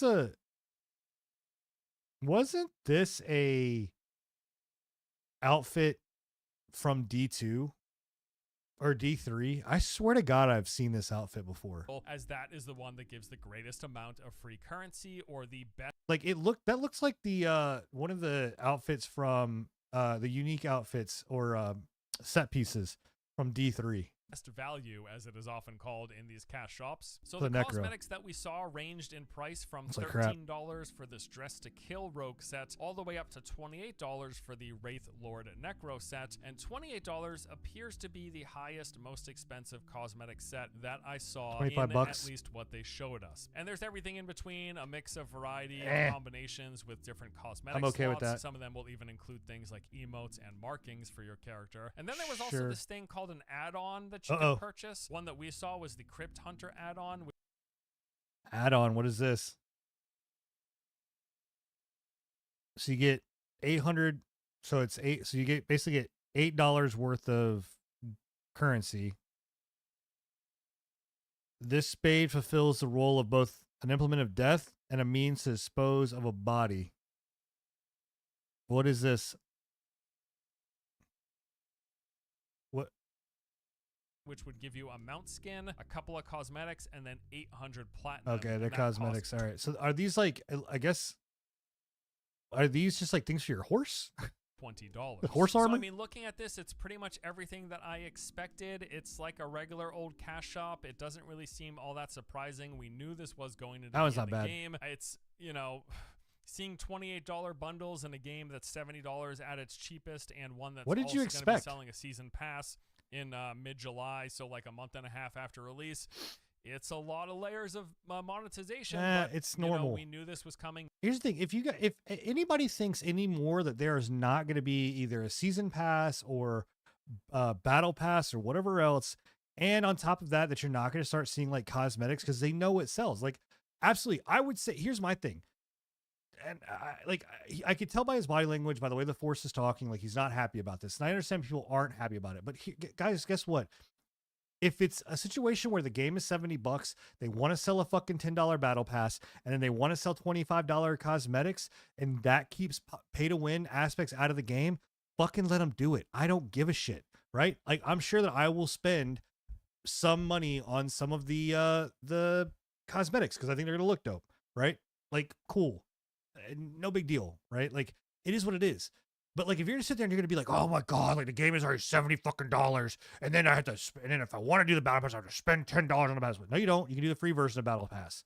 It's not even disposable income. It's just the fact that it's there. If you don't want to buy it, don't fucking buy it. Nobody is saying like it's going to give you advantages. And in fact, if this is deterring and a barrier for them to not insert like, hey, we're going to level this up and going to give you bonuses here, and we're going to give you fucking in-game items that make your leveling experience easier, great. Like, awesome. Let them do it. Who gives a shit? The battle pass as it stands right now, you do not have to spend $10 on. You can play the complete free version and get everything that I'm going to get when I pay for it, except I'm going to get cosmetics and you're not. Who gives a shit, right? Like, you're going to get the cosmetics out of the fucking uniques or whatever. Like, yeah, maybe, I don't know. I mean, my character looked kind of dope anyway, without having to pay for any kind of cosmetics. I just don't get it. Like, the aspect of being so pissed off because it's like, holy fuck, it's $70 plus I have to fucking spend, they're putting in a cash shop with cosmetic items. Are you fucking kidding me? Like, get over it, man. Jesus Christ. It is okay. It is okay. You don't have to buy them. You don't have to buy them. It's not mandatory. This part of the game is not at all surprising. So that is a recap of the game and the systems. I do want to touch on some of the early dislikes and concerns that we had from playing the review build. All right, While I do think some of the boss fights are really Force. interesting, they're also incredibly easy. We really didn't see anything that was all that challenging. It seems like the most challenging, most difficult encounter in this game is going to be that pinnacle level 100 boss, but the capstone dungeon bosses weren't all that difficult. The campaign bosses weren't all that difficult. The world bosses aren't all that difficult, and that is all really disappointing. I also feel like some of these counters, while they were interesting, they didn't feel all that unique or... So, okay. So people complained that the game was too hard, and then people complain are now complaining that the game is too fucking easy. This is what I'm talking about. This is the finer points of exactly what I'm talking about when it comes to gamers and people being pissy. Holy shit. You bitched because the game was hard. You now bitch because the game is easy. What do you want? Like, what do you want? Jeez, oh man. 4K ultra wide 21:9. I like ultra. Tell me more. Yeah, man, I love my ultra wide. I mean, I'm playing on an ultra wide monitor right now. This screen obviously is not ultra wide. This is just our chatting screen. But my main screen, like you can see, is full blown ultra wide. So I play on ultra wide, and I will not go back to playing on regular mode. But how are you doing, Teddy? Or inspired, really, and I felt like you need a senior game citizen like Lost mode. Ark, I faced encounters and boss fights that had much more interesting and fresher takes on ARPG boss fight encounters. A lot of the boss fights. Yeah, but you're asking for like decently balanced. Even if the game was properly balanced, Enigma, people are still going to complain. Like I personally felt that the game during the original beta was fine. I did not have a problem with the game and the difficulty of the original beta, right? To me, that felt good. So if they've dummied it down to a point where I'm blowing shit up, because again, one of the points that I said was that I don't want a game where I'm just blowing everything up, right? That's not fun. I'll go play Path of Exile or any other numerous fucking ARPG games to where I'm just going to have this power fantasy of blowing everything up in 2.5 seconds. That's boring, right? It just becomes boring. I want something that is fun, You know what I mean? And interesting and challenging, and actually makes me think, not just be like, okay, well, I just have to make sure I dodge here. Like, I mean, that's not because I want the game to be, um, I want the game to be fucking hard because the class sucks, you know?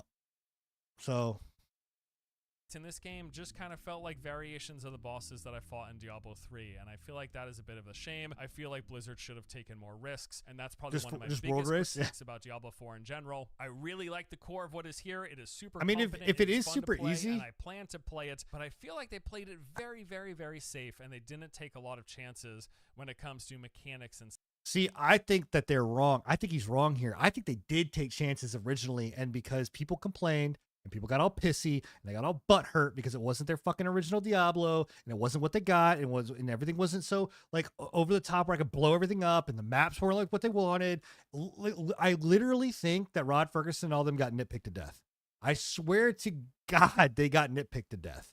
And if it was me and I was Rod Ferguson, I would tell them, because everybody's expecting Blizzard to say fuck off anyway. I would have told them to fuck off. I would have said, guess what? I'm going to make the game that I feel is right. I think the game felt amazing in the first beta. I think that in the second Server Slam beta, it didn't feel as good. I think that it felt a little bit easier when it comes to like mobs not dying and stuff like that. Again, we only got a small portion, but if he's saying the same thing where it's like, yo, the boss mechanics in the first game or first betas, there was times where I was like, fucking son of a bitch, man, this is tough. Like, this is rough, right? Like, I don't want something hard because I pushed it to a tier that I can't handle. I want it hard or want it engaging and difficult because the game is supposed to be difficult. Not this just like mind-numbing, mind-rotting, like, I can't have anything hard, so I'm just going to make it easy, boring. Like, go play something else. They just built a good feeling ARPG. They made it open world and MMO light, shared world, which I love both of those things, but it doesn't feel like it's really pushing the boundaries because they can't. Outside of that structure that they've built here. They can't. Some of the content in the game with things like the strongholds and the campaign bosses, they don't have ways to replay them really. Like, they don't reset, making them repeatable. You know what? One of the amazing things about creating games back in the day, right, is that they came out with a game and no one got to fuck with it until it was out, and that was it. And what they came out with is what they came out with, right? And the game was their vision. Nowadays, holy shit, man, they do early access, they do betas, they do all of this stuff, like, and people fucking bitch, dude. I wish that honestly, like, social media would just go away. Because I think social media is the worst fucking thing for anything, for game development, for everything. Social media is the biggest piece of shit. SF Street Fighter 6. No, Street Fighter 6 isn't a year old. Street Fighter 6 isn't even out yet. No, I think controller upside down grip. But I think that, again, I disagree. Sure, they can. Yeah, they could have if they didn't want to listen to their fans, right? Or not listen to the fans, but listen to people bitching and moaning, right? I don't think that was, I think that they had a vision. I believe that the game was actually in a very good spot, and they caved. They caved to people complaining. Which is a shame because they are some of the cooler things in the game. I would love an opportunity to replay strongholds and fight campaign bosses again because both of those things are enjoyable. Right. I think Blizzard has been fine with fucking everybody over. I don't think you're wrong there. I think Blizzard is 100% fine with fucking people over, but I also think that they're trying to change that. And I think that Rod Ferguson and the Diablo 4 team is not. I think Diablo 4 wants to make their fans happy to the detriment of their game. Hit the bell, right? Click that bell, please. Oh, that's nuts. Well, yeah, but if you're, I mean, don't trade in games. Like, trading in games at GameStop, you're never going to get your money worth. Buy it used and then return it or trade it back in. I don't doubt it because I don't think that Rod Ferguson and that team is not the betterment of Blizzard. We are talking about Blizzard as a whole, and we're talking about the WoW community. We're talking about the WoW team. We're talking about the Overwatch team. right? All of which has gone through a lot. Like I don't think that Rod Ferguson and the Diablo 4 team wants to do and I think this is showing it. This is literally showing them not wanting to fuck their fans over. They're catering to, I wouldn't even say the fan base. I think they're catering to the people that whine and bitch. Like that's it. You know what I mean? Like I think that they're catering to that versus the actual true fan base. And yeah, I do hope that the game launches. I hope we get it in our hands and people go and they go, look, like we want something more than this. And they do bring it back to what it needs to be. To engage with, but we only get to I couldn't tell you the last one wasn't a GameStop. Feels like the scaling is a bit wonky. A lot of people kind of complained about this a bit in the betas, but it's true for release as well. You'll basically fluctuate between things being incredibly hard but way too easy, all depending on the gear that drops. Maybe that's just working as intended because this is a loot game, but the scaling and the difficulty of things does not feel consistent and smooth.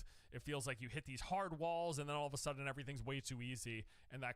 Well, I'm wondering though that if that's not a case of, like you said, the gear, right? Like I think that is intended that way because that gives you the power fantasy of like, okay, cool, I got my gear and it doesn't feel worthless, right? Like one of the worst feelings is you get a piece of legendary gear, you get a legendary gear, you put it on, you're like, cool, let me go try it out. And then all of a sudden you feel like shit, right? So, and I think they talked about it during like their armor and item breakdown. What was it, like 5 or 6 dev diaries ago, where they talked about like how that scaling kind of hits those peaks and valleys and or not valleys, but those peaks and walls. So if that's what he's talking about, then okay, like I'm okay with that because that should be there, right? But if the whole game is just like I'm gonna run through and just blast the shit out of everything once I get one legendary, then kind of yo-yos back and forth while you play. Speaking of which, tier 4 levels out a ton, and once you get good gear, it is no longer difficult, and it really doesn't take that long. Tier 4, as a reminder, is the highest tier difficulty. You get to tier 4, and you hit this point where you gear up, and everything is just easy, and then basically the rest of the game for the rest of the time is really easy at that point, with the only exception, and it's still good at least that this is here, is those nightmare dungeons, because as I mentioned, you will just keep getting higher and higher level keys that keep pushing the monster levels higher and making things more challenging, and that is the ever progressing difficult. It's not infinite progressing, but it is ever progressing up to a point, because eventually you'll hit level 100, you'll get all your best gear slots, you'll get your best rolls, and then even those max level nightmare dungeons aren't going to feel that hard at that point. At least that is my assumption. Class balance still feels I wonder what they're going to do about that. And I'm not talking specifically about endgame balance, but while leveling up. And while this doesn't really matter in the long run, it's pretty stark difference when you start off playing something like, say, the rogue or the sorceress in my example, and then you try switching to level up a barbarian or a druid. Both of those classes just feel terrible to start. Now, the good news apparently is that they get really strong in the end game, but it would be nice if they didn't feel so underpowered in the leveling process. So now after going over everything, talking about Diablo 4 content, talking about my experience in the review build, what I liked, what I didn't like, how long do I think I will be playing Diablo 4? Well, my guess is it's probably going to take about 2 to 3 weeks before I am geared and leveled up enough to clear the hardest content in the game, which is moving through those nightmare dungeons that will scale up, right? And then eventually taking on that level 100 boss itself, which is what Teddy, how you doing, by the way? Hopefully you're doing amazing. Or day, doing over challenge in the game at the moment. Now, there is, of course, a never-ending amount of loot that we can grind for as you search for perfect rolls and the highest end range values for various attributes and affixes on every piece of gear. But for me, typically, once I am geared to the point where I can clear the hardest or close to hardest content in these games, I'm pretty much satisfied with what I've seen. Yeah, so that's where I'm talking about. I'm wondering how this is going to work out, because right now they've got us kind of capped at once you reach level 100, you're kind of only doing a loot grind, gear grind.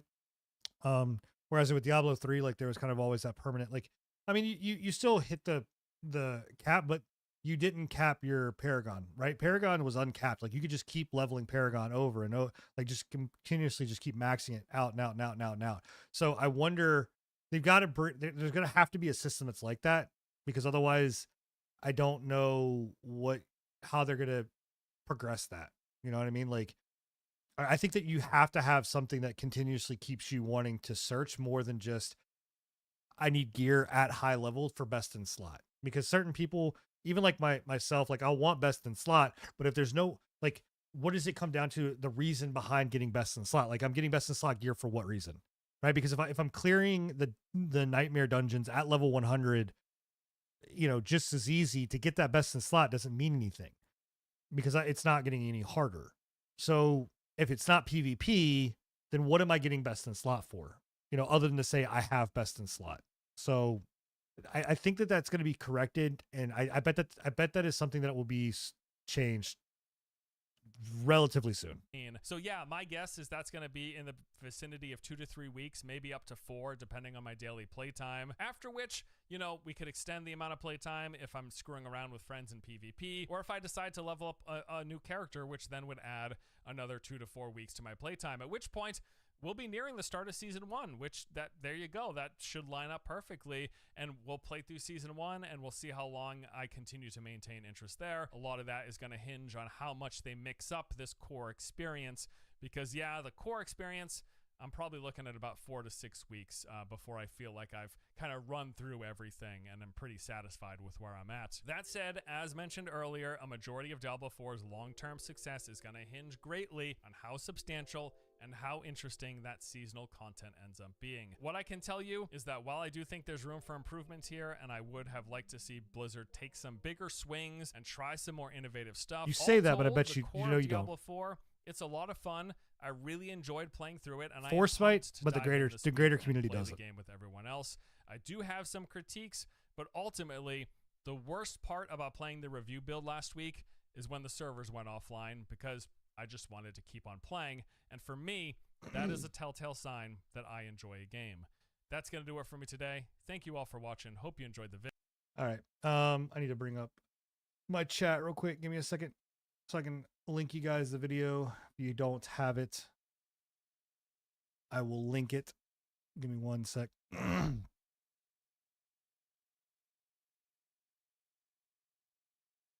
There is the video. If you want to go watch that, have at it. Enigma, what was the oh shit, I didn't mean to close it. God dang it.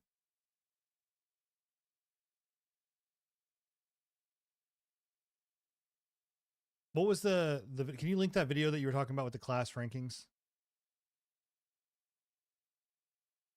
Actually, I can just pop this out.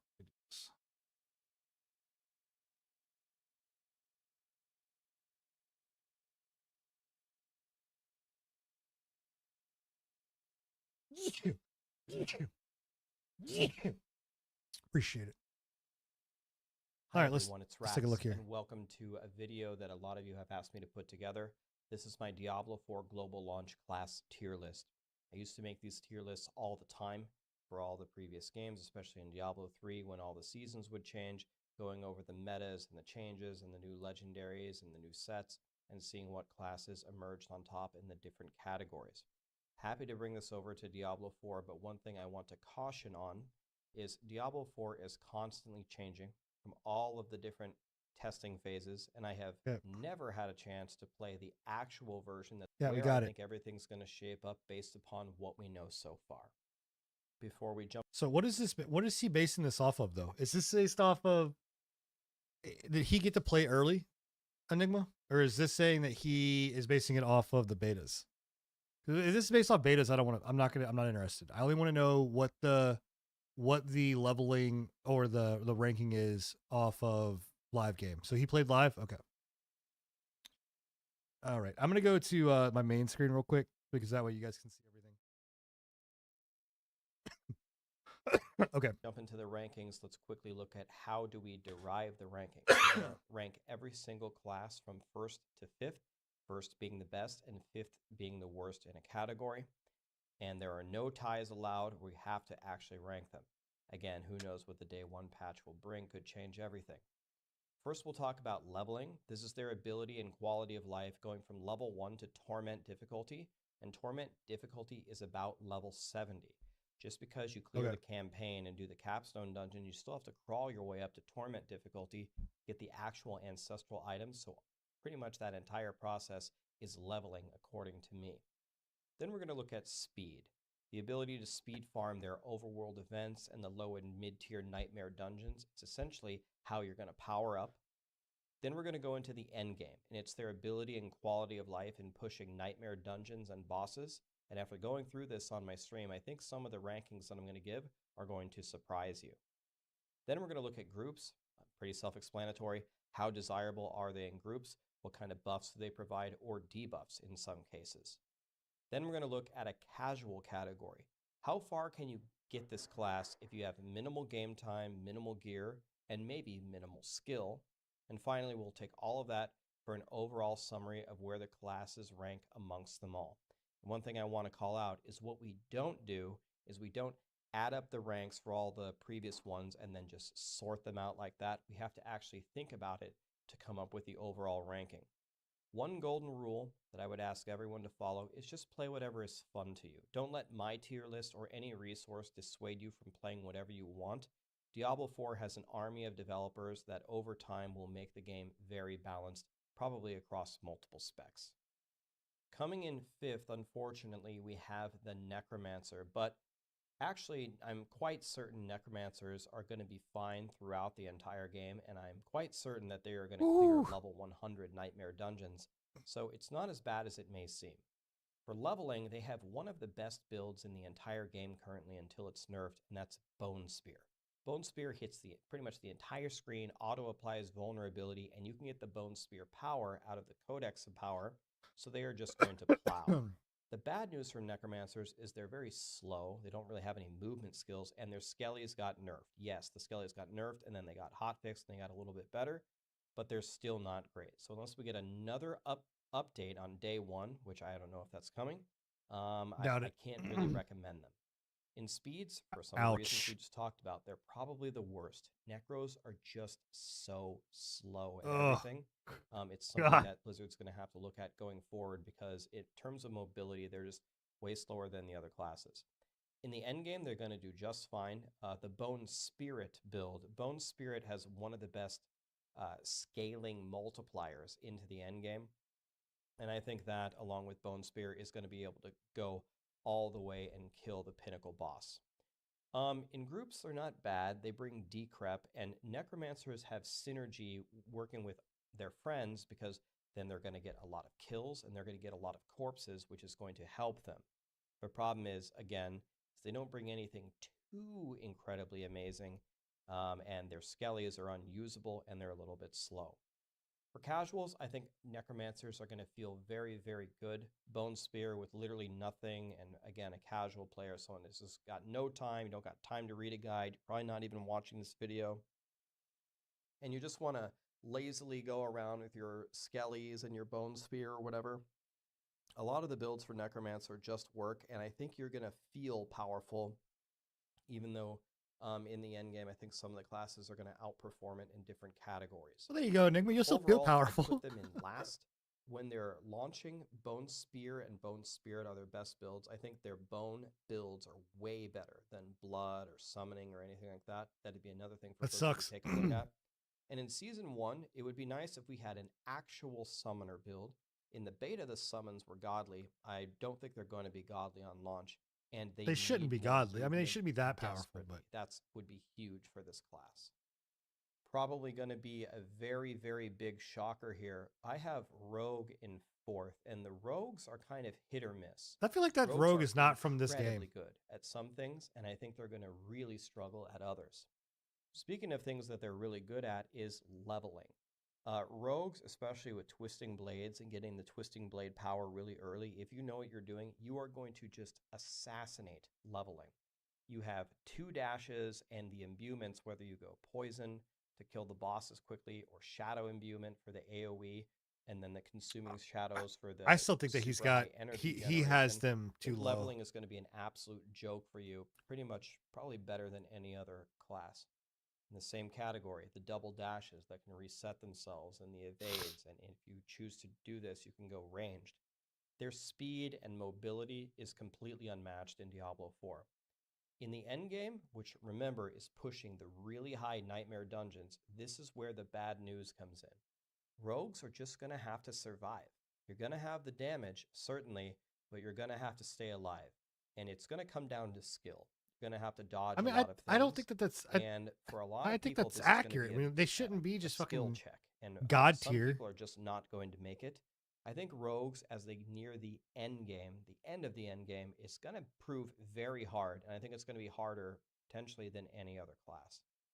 In groups, I have them in 5th, but honestly, I wouldn't mind bringing a rogue. It's just rogues don't bring anything that other classes can't bring. The one thing that is really good about rogues is they'll always be in the fight. They're not going to be lagging behind like the necromancer, but the necromancer can finally arrive and get you with decrepify and use the corpses. They do a lot of damage, that's true, but all the classes are going to do a lot of damage in the end game. There's just nothing critical, it seems to me, that the rogue is bringing that's going to make me choose them over somebody else. For casuals, they're at 4. Honestly, I can think see rogues them are being gonna a little dominate bit PvP. higher. A vanilla rogue without a guide, without knowing what to do, isn't too bad, but some of the ranged builds aren't very good. And if you don't go twisting blades with the power, it's actually surprising how energy starved and how much skill a rogue actually takes, because a lot of their survivability, again, is from dodging, and casuals aren't going to be able to dodge very much. Like, add all that together, I would put the rogues in 4th, but in their early game, without a doubt, is going to be the greatest if that's important to you. Their best builds are Twisting Blades, Traps in the end game, Flurry, and Penetrating Shot is probably the best ranged option. For Season 1, I think the ranged options could be better, and they definitely need more defense. That's what's going to hold them back, I believe, in the end game. Moving on to number 3, we have the Sorcerer. And the Sorcerer is pretty darn good at everything and maybe not the best at anything, which is not a bad place to be in. Another thing that the Sorcerer can say that other classes can't is a lot of different types of their builds work, which doesn't work for the other classes. So Sorcerer is probably the best balanced class right now, which is probably why they land right in the middle. For leveling, the Sorcerer is going to dominate. You have a couple of really good options. Just Arclash as a generator is godly. If you pair that with Chain Lightning, you're going to crush the game. Even though they nerfed Hydra, that's okay. You probably won't level as Fire. Instead, you could level as Ice Shards. Ice Shards is really good. Some of their other Frozen builds are lacking. As you see at the bottom, I'm going to buff Frozen Orb. But they've got some options, and all of them are going to be really good, and Teleport is incredible. They also fight at ranged, so you're going to survive on bosses where other classes that have to get close are just going to die. For speeds, they're pretty good. It's kind of the same story. They're just all around a very good class. They're going to have a pixel pull, and then with the Fireball enchantment, they're going to be able to blow everything Like, up. I trust Max Roll, don't get me wrong, right? Are they going to be But, like, faster than something like a Rogue? so you're gonna tell me No, that in-game but they will sorcerers be very, are very well. It's gonna be literally very comfy farming on a speed some of the farming on a worst sorcerer. for in-game? Like, In the end I game, disagree. we have them at 4. There's going to be some builds that emerge for a sorcerer that just end up being really good once they're properly theory crafted. On paper, mathematically, Ball Lightning looks really good. Fireball is kind of meh. I mean, Ice Shards could be really good. Chain Lightning could make an appearance. Things like that.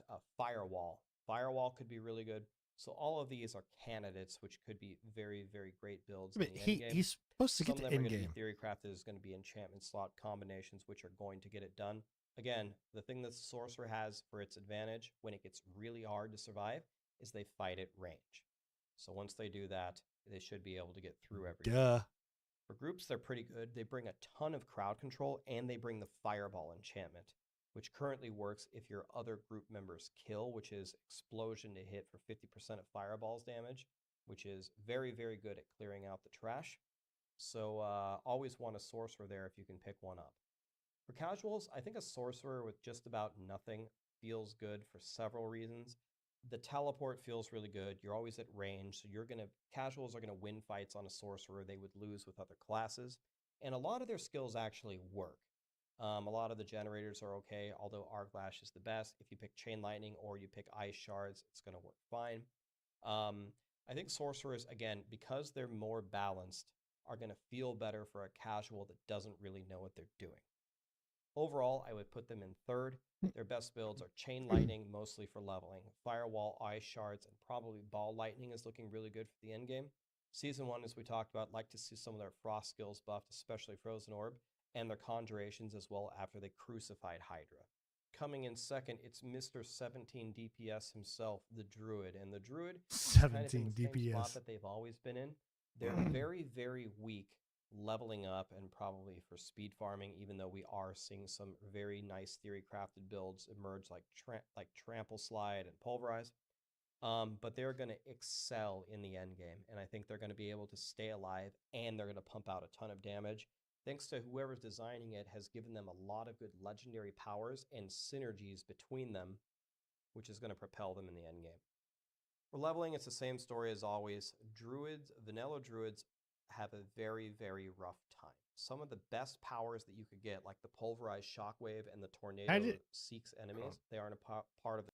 Can I just say that this guy's like monotone esque, like the way that he delivers these videos, like the data I'm sure is accurate, but I don't know if it's just because of the way that he delivers them or what. Like it's just this is tough to watch. Like this is tough to get through.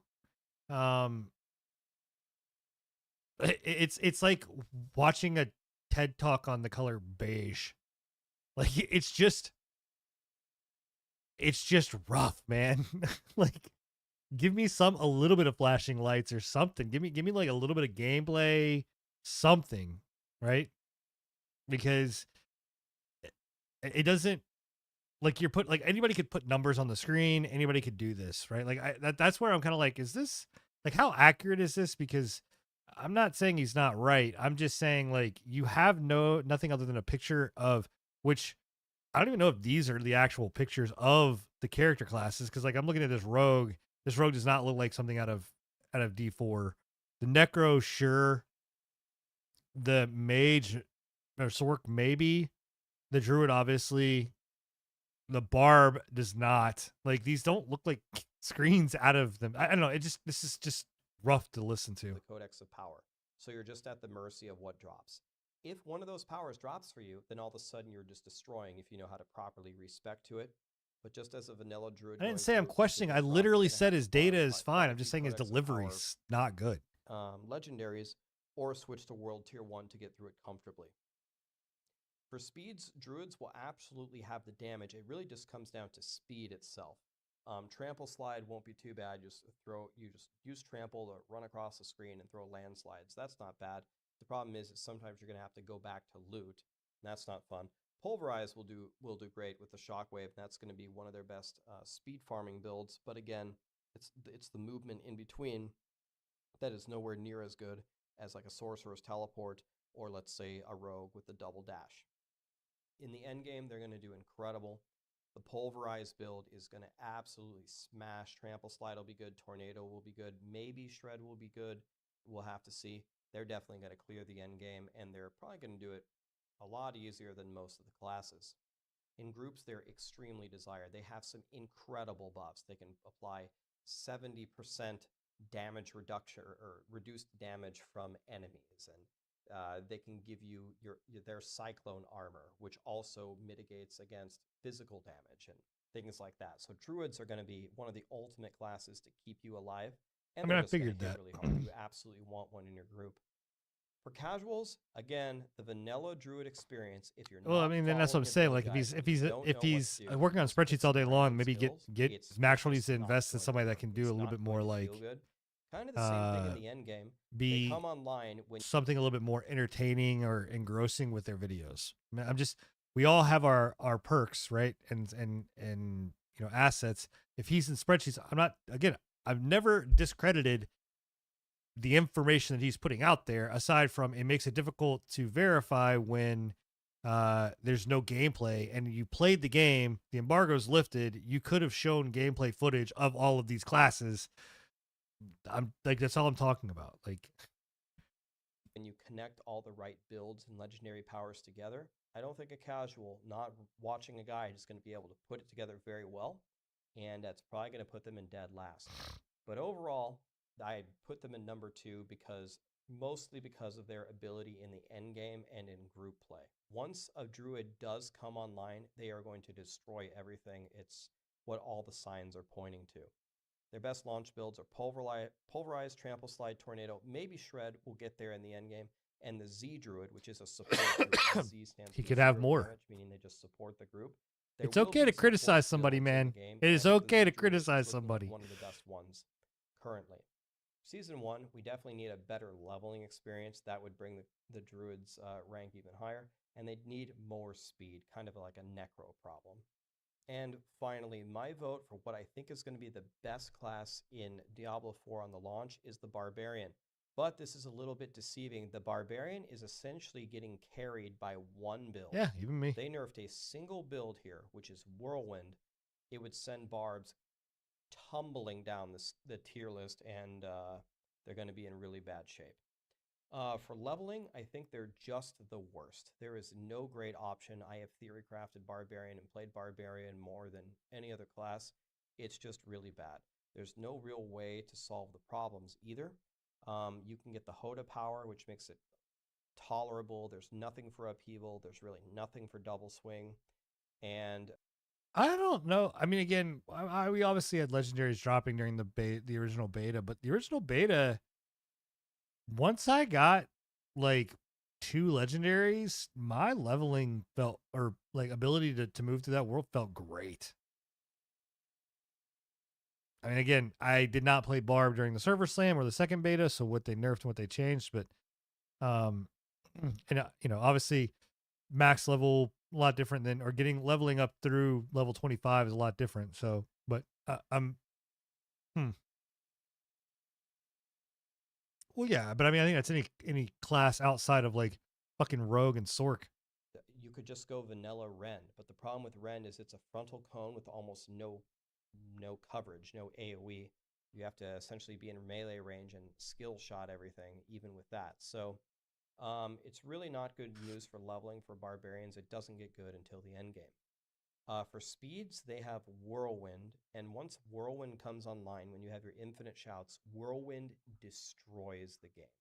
It's going to be absolutely incredible, and it's got some incredible unique powers which are going to just dominate. I don't know if you guys can hear Callie drinking water in the background. Damn, she's thirsty.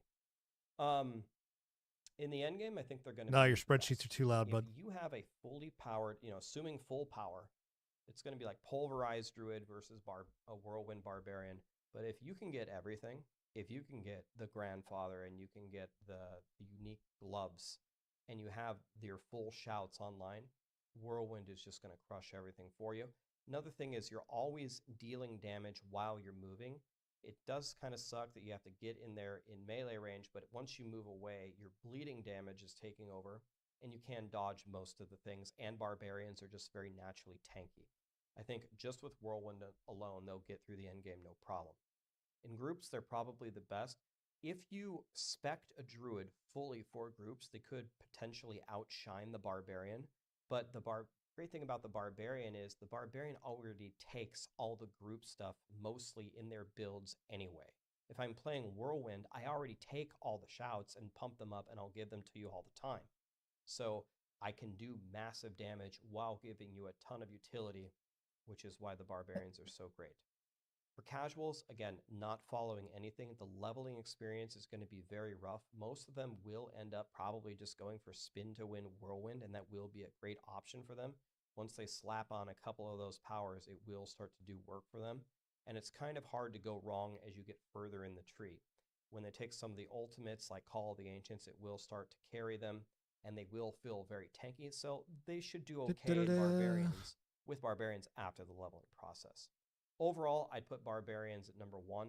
Their best build by far in the end game, by a huge margin, is Whirlwind.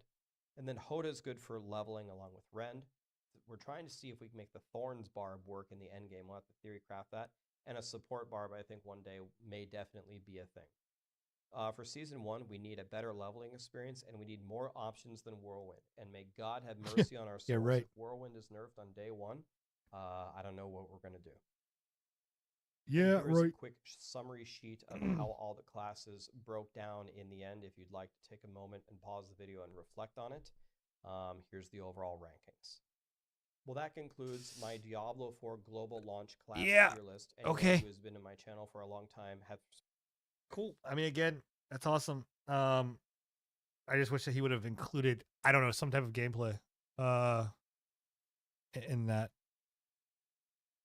Is this something I can show on stream, by the way? Enigma? Of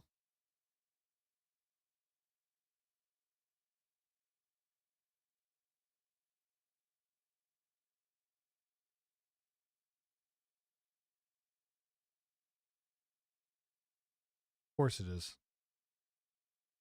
Of course it is.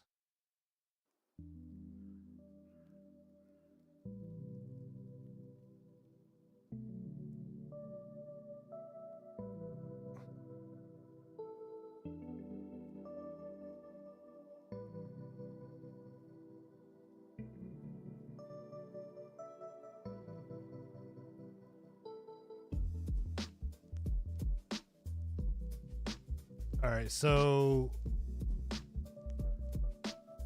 all right, what do we have? All right, I spoke an error in here, and need to correct. Who is this? This is again associate game developer. Okay. All right. So he said it will represent the 1.0 build of D4 up from 0.9 that we had in place from the server slam. You will see balance changes and bug fixes. So server slam build was at 0.9, but actually a version of our day one build. There will be very few changes between this build and the one players will be playing at launch. We'll be evaluating the game and be prepared to make adjustments as we go to ensure a smooth gameplay experience. It is, as we've been saying all along, launch is only at the beginning. Yep. Which versions did all the content creators play? They played the version you'll be playing, right? Like, that's duh.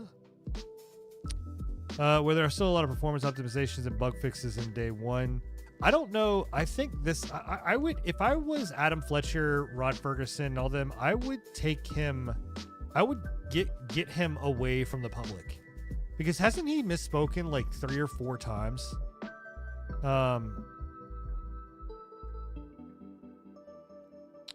This comment right here is really bad. Like, I think this is stupid. Like, you're basically saying like the reviewing process, since the existence of time for video games is fucked. Like, don't watch it. Nobody is making you watch that content, and any good reviewer or any good content creator that you're watching is not going to show that stuff off. So this comment right here is the dumbest thing I've ever heard. Really sucks that there has been so much content made that there will be no surprises when the public gets their final play. Next time a team should reevaluate this and stop giving content creators so much access to the game before the consumer. Like, holy shit, man. This is stupid. Yeah, we're having a podcast this week. This is fucking dumb. Please tell me that people have like, no, I don't want to reply to this. Yeah, thank you. I'm gonna like this. Jesus Christ. They were literally doing this and people were complaining they were being too secretive about in-game details even though they were posting breakdowns about it. The content creators being able to go into more depth is a very nice compromise, especially as watching as a choice. Thank you so much. This person gets it. Oh my God. Right? Just don't watch. Good. I'm glad that you got fucking shootout. Dumbass. Oh man.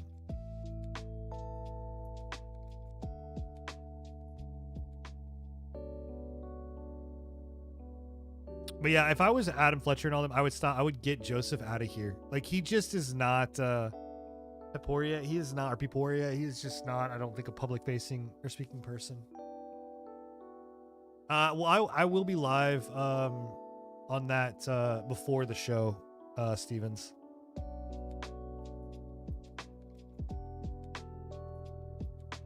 So I will be live before the podcast.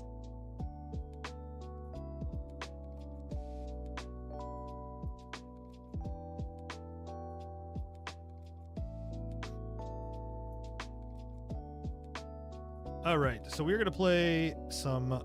I may actually grab this, by the way. What is this? Friends versus Friends. I think I've seen this. Yeah, so I was born 1941. Don't tell Steam.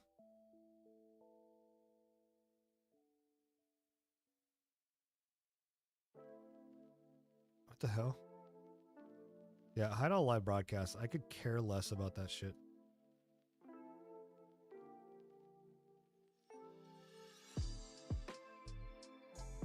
Why have I seen this before?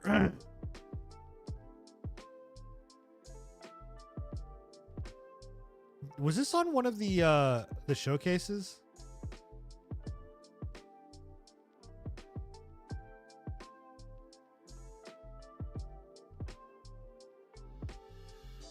This actually is very interesting. Not because it's furries. Go away.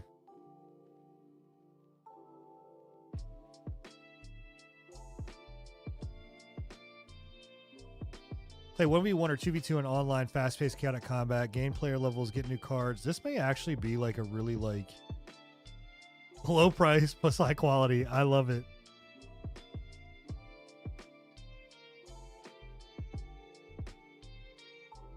I mean, it's $5 fucking.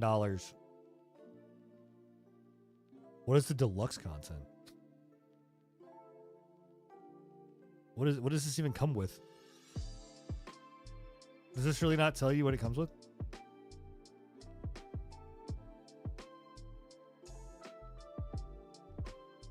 Gain access to the first 2 premium expansions due this year. Oh, you're basically buying the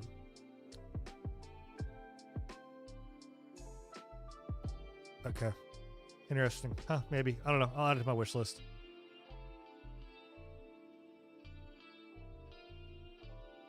Free first suit, exactly.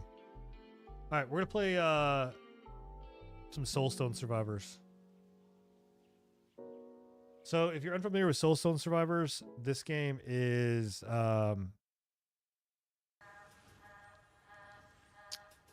it's a blast, in my opinion. A lot of fun. This is another game that is like it's basically a Vampire Survivor clone. But in this one, you have a lot more build variety, character variety. It's just a lot more, right? So in here, you have your character, right? So obviously, you have your different characters that you level and build. You have Barbarian, you have Pyromancer, Howlmaster, Spellblade, Arcane Weaver, Sentinel. And then you have like which Paladin. I don't know what this is, but anyway, they just kind of have a bunch of classes. But each class has their own like abilities and things like that. And then you have a blacksmith, which once you get to your characters to a certain level, you can unlock more gear for them to unlock. You have a whole like rune system. Once you get to a certain level, again reaching prestige level 30, you get to unlock these. You have a skill tree system, which you can level up. And then, yeah, that's pretty much it. So I played this character last night, and this ability, the Rusted Blaster, is crazy good. We'll play, I'm going to play as, what level do I have him at? 6? It's 11. So I've already got, do I not already have the ability to get, wait. What the hell? Why did it not? It did switch. Hello, blacksmith. Oh, wait. Why am I on this? Oh, here we go. Yeah, see, so I need these items to be able to get... I need more of the gold to be able to get his next item. Okay, so we're going to go with this. We will select. We're going to fight. We're going to go ahead and move forward. And I need gold. So we need to be here. These are the different levels that you can unlock. But you can't get them until you complete this map with 4 more curse intensities. So basically, I can't. Oh, I can add these curses. Lifeless reduces all healing received by 12%. Explosive goblins will now appear earlier in the matches. Explosive goblins suck.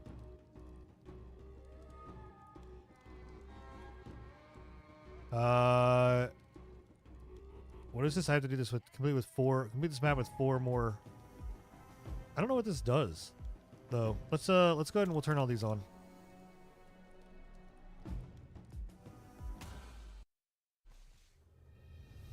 I don't really I mean, yes, it's top down, but I don't look at it as like a your typical top down game. Like, yes, but it's not top down like loot based. You know what I mean?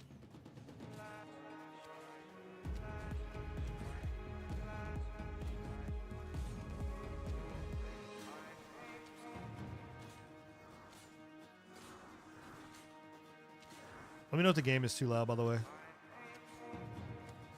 Or too quiet. The fuck is this?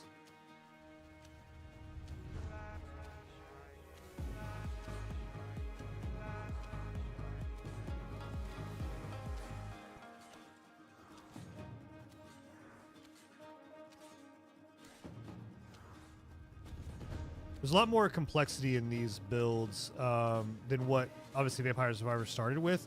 But to be fair, Vampire Survivors also was developed by one guy. I think this has been developed by a couple of people. And Vampire Survivors was the first. Now, obviously, there is a lot of things that Vampire Survivors kind of has hidden. Okay, so then we get to pick 3 different abilities. There's passives, and then there's also like your regular abilities. We'll go with multicast here. So basically, I'm going to be casting my multi-shot a lot more.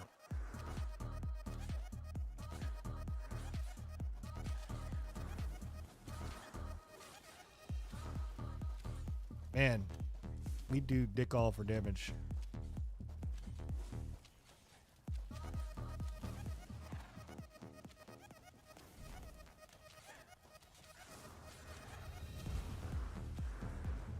And then there's going to be a void monster that spawns, a boss after we complete. We have to get 400 killed, and then when we do that, see, so now we got another one.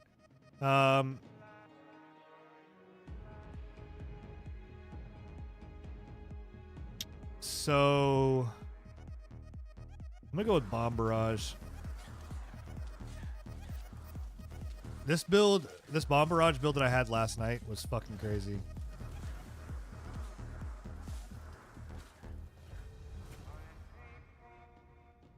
Doom is actually really good as well.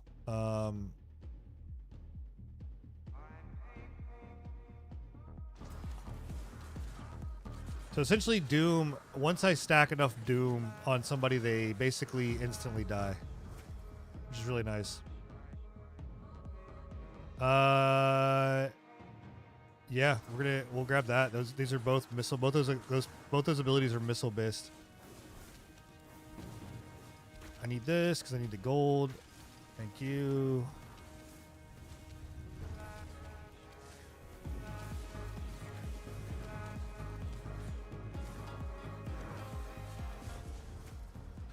Ooh, Rain of Arrows. What is this? Minefield. For the next 6 seconds, leave a trail of permanent landmines behind, each dealing 188 damage and burn. That's nice. Chain Lightning is also very nice, but I think we're going to go with this. I'm going to go with, yeah. Here's the damage of your... Ooh, see, stacking Doom, though, is really important. Increase the damage modifier of all your projectiles by 30%. If skill does not cause damage, the potency of its effect will be increased instead. Same effect is also applied to units summoned by skills. That would level up everything. This is actually really good. I'll do that because getting Doom is not hard.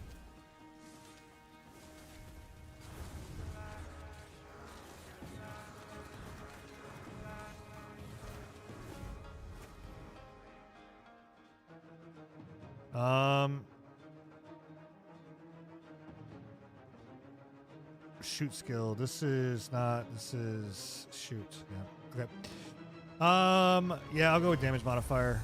I've been going with like cooldown frequency, which is not bad, but toward the end game, we don't have enough damage to really kind of keep things moving. Ooh, almost got hit. This character also has 3 dashes, which is really nice. Okay.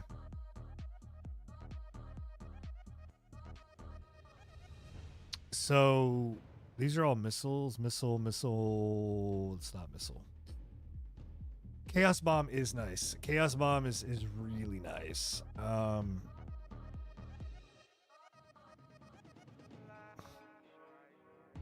gonna actually go with Shadow Spikes though, because we want to stack. Like I said, I'm looking to stack Doom.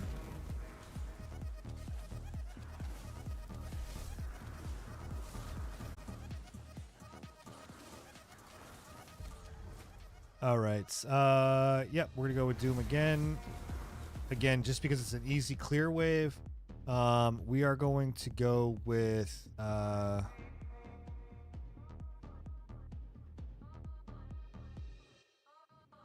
gonna go with this, increasing basically my AOE, my area of effect.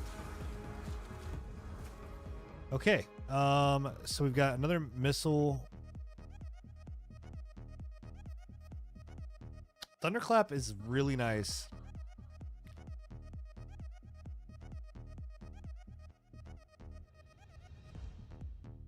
I think I'm gonna go with lightning bolt though. Because again, we're gonna kind of stay in this this idea that we are going to go with. So see, now here we go. Now this is where the void boss spawns, and they basically have attacks that I have to dodge and move around. Barrage, damage modifier, bomb barrage. I'm gonna go with Doom again because that's gonna basically put my so now I can see here I'm at 60%, which is really good. Once I get to 100%, then I will stop with getting Doom because I don't really care about adding Doom past 100%. I just want it to stack. Okay. So we'll go with damage modifier again, because again, getting area of effect abilities is not terribly difficult.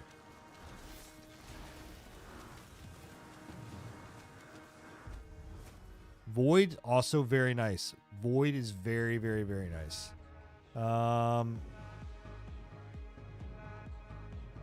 The only thing I will say about Void is that this doesn't do is not super effective in against later in-game mobs.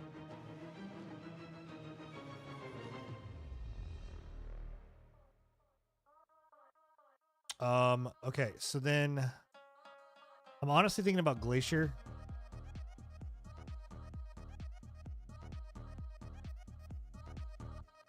Versus Frostbolt. Even though Frostbolt is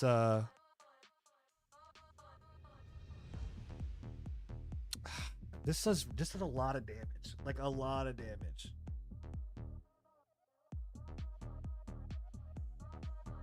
Come on, let's go Frostbolt. Let's go Frostbolt.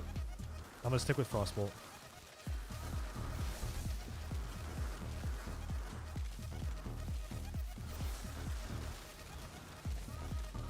Yeah, we're clearing quick now. Agile is good. Increase 30% is really, really, really good. Because we're gonna need to be able to need to be able to move fast.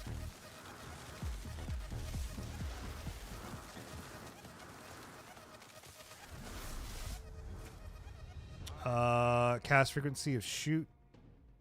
So I want multicast. So I want to be able to cast my abilities multiple times quickly.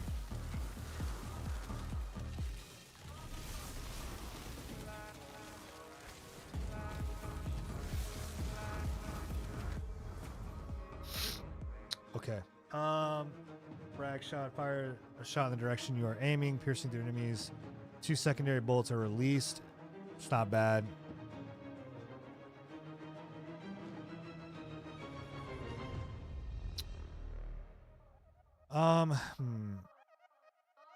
This is a good amount of damage. I'm honestly thinking about getting rid of this. Let's get rid of this.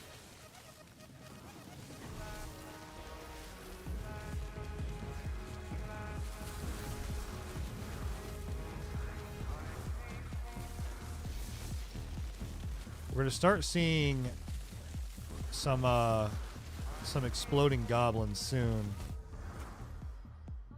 We're gonna go with crit damage.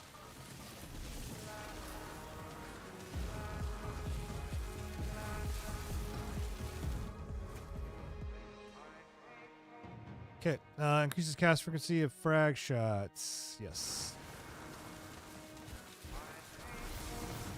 Essentially, frag shot will be able to take the place of our main ability. We'll be able to replace that pretty quickly.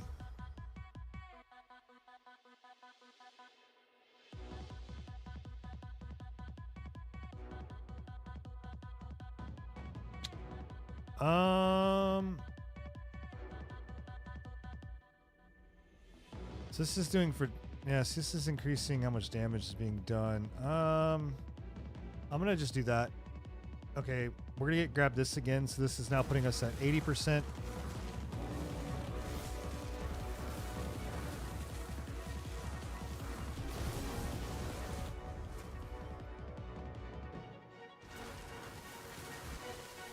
All right, we grabbed up the frag shot ability. Okay, we're gonna grab up shadow spikes. Whoa! No, oh, okay, I got stuck in a tree. Holy crap! All right, then I grab this and it grabs all of them. All right, I'm not gonna do any of those. I don't care. Legendary increases. Yeah, see, this is great. This is increasing the damage by 50%, which is all of them. All my abilities are that, which is really good. Increase area modifier. So this is. I'm gonna go with the area of effect for right now, and then we will bring it down. The only thing is that a lot of my abilities are not AoE based abilities, so I'm kind of doing that for later games when I switch stuff up. I'm not gonna do burn. We are gonna do raise our crit.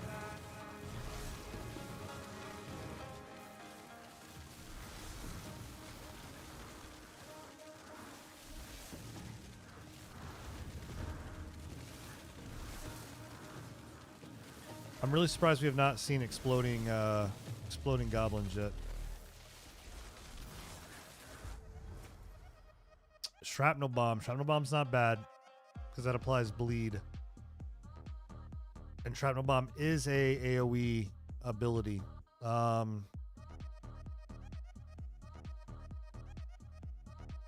Okay, we're gonna go with multicast.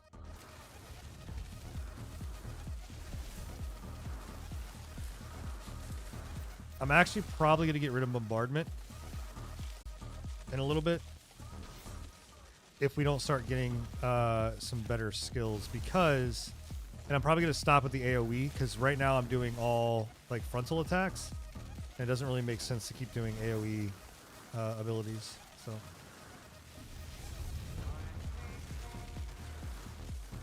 the only nice thing about the bombardment that I've got is that it does, or that cluster bomb, is now you can see how it's casting a shit ton more of them. It really clears out a wave in front of me so that I can kind of get through. We'll go with fragility because making them frail takes more. They take more damage.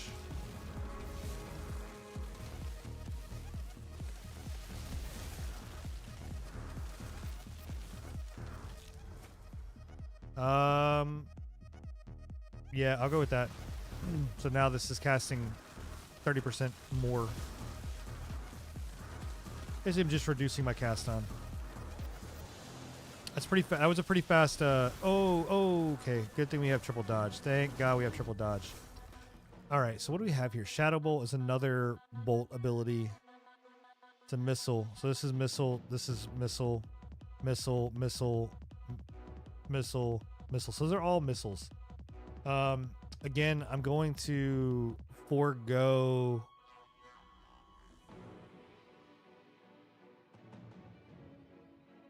We'll just do this. If I grab this, this will be my last one. So this is shoot, frat, and frag shot gets area modifiers. I'm gonna go ahead and grab the last little bit of Doom. So now all of my attacks are guaranteed to put Doom in place.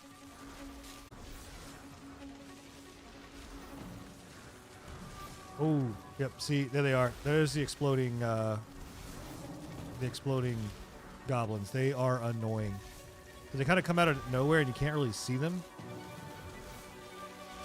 There's also a lot about kiting. Shit.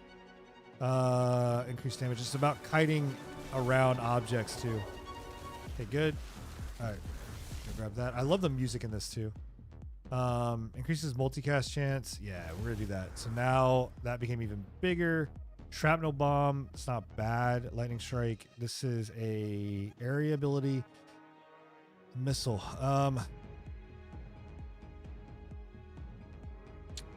Man, no, we're good. Multicast, cast frequency, So I'm going to go with cast frequency. Again, I want to be casting these abilities just like crazy fast if I have the chance. Movement speed's already kind of really good. This is a really strong, as long as I don't get touched, this is a really strong setup so far.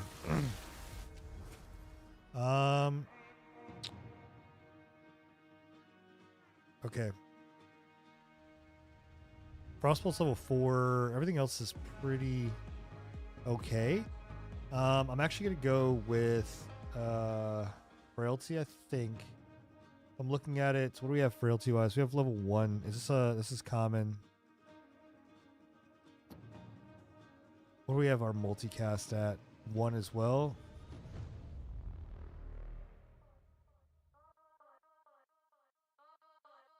I think I'm actually gonna go with multicast.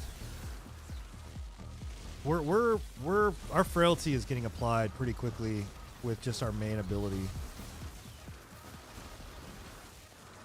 So really, if we're multicasting that just means that we're attaching more frailty to more things. So yeah, I actually think our bombardment, I might keep that a little bit longer because the bombardment, this is actually doing a lot of damage. I am going to grab the damage modifier just to do even more damage there. Okay, we gotta move. Oh, got hit. Okay. Go damage modifier across the board.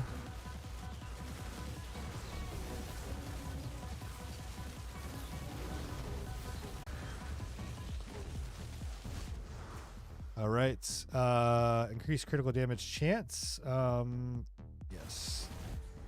I hit again. God bless.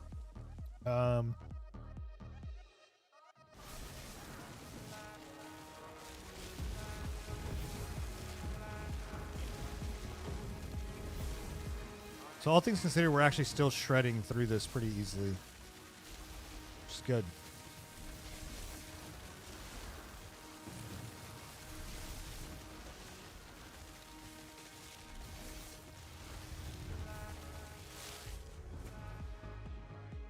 Chain lightning.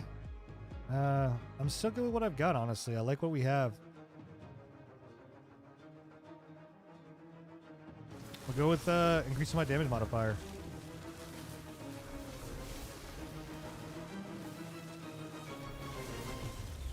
I've gotten it before where my entire screen is just like legitimately lit up with shit.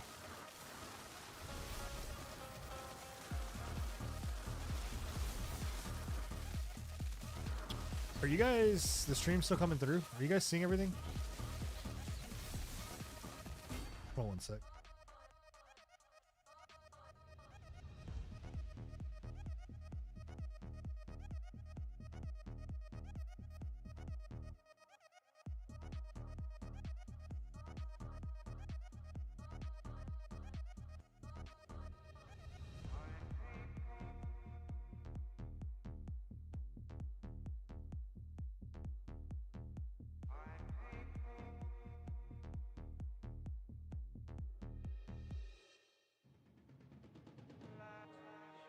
One sec, chat. I just want to make sure you guys are still seeing everything.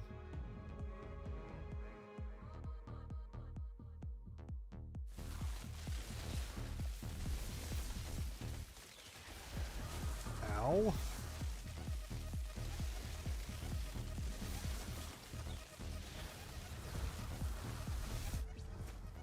Okay. Shadow spikes. All right, this one we need to start. I think we do need to kind of start boosting this. But honestly, I'm going to go with our critical strike damage percentage.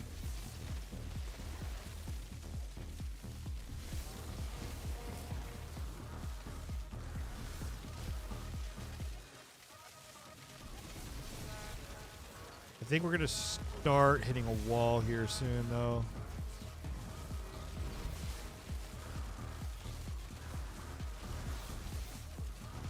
The nice thing is that I just have so much dodge potential because of the fact I've already leveled it up once to get it 100% chance to. That's not bad.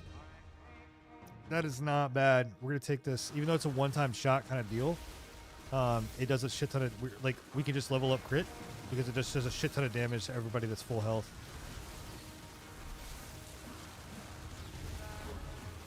But yeah, I leveled up before. Oh god, dude, those things suck. I leveled up before the dash. It's like one of the things you can level in your skill tree, and it's really nice to have the ability to dash multiple times. And this character already gets the ability to dash one extra time, so essentially I'm dashing 3 times. And if I get the right, oh god, oh, it went through the wall. I wasn't expecting to do that. God bless it, dude. Okay, we gotta move.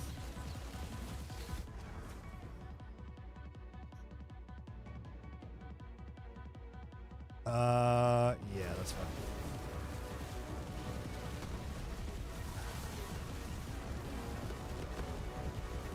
Holy shit.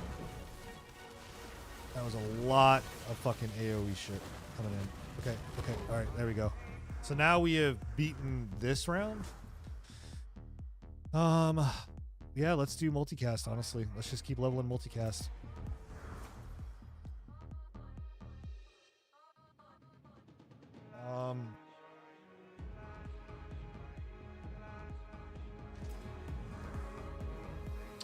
All right, so now we get to choose on whether or not we want to. I think this is take on like a boss, or we can go through and go to another level. I'm going to go through and go to the next level. I like to do the infinite one. All right, see you, Stevens. Have a great night.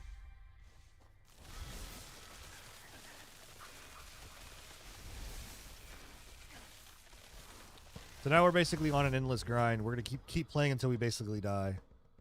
I'm going to go with... I guess I'll go with poison.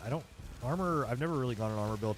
There's a really good build that you can go, which is armor based. So you build up armor and then you get an ability called Thunder Cleave or Thunder Strike.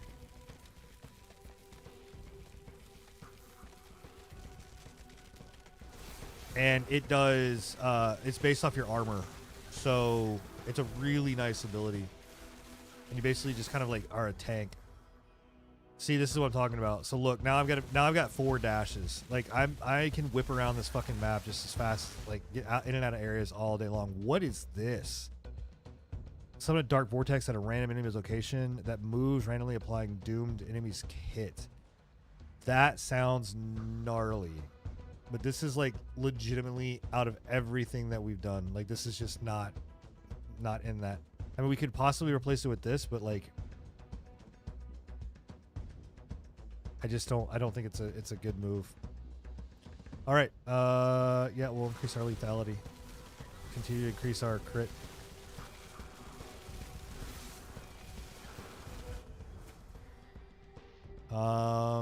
We will do, that's a lot of armor, but we're going to do cast frequency again. The more and more that I can cast my shit, the better it is.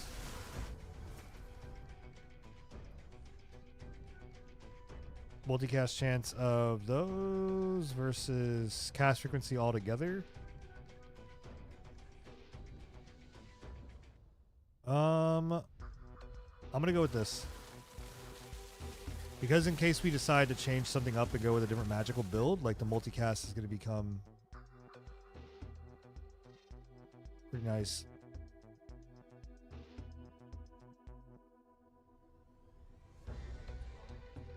Yeah, I'll keep doing that. Like, I'm basically just multicasting now. Like, I don't really need movement speed. Movement speed is kind of crazy good.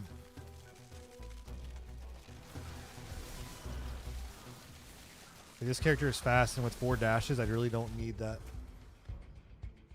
Every time you apply daze, you can gain burn, so that's actually not too bad. Because we have one of this, which is applying daze, right? And every single time that we get daze, we then can also get a burn ability. So let's actually do that. Let's go that route, because I know that we're not stacking burn, but we are stacking daze. And basically, because we're stacking days, we're now stacking burn. See, because we're doing that, this is actually not too bad. But it's okay. We're gonna stick with what we've got. It's working.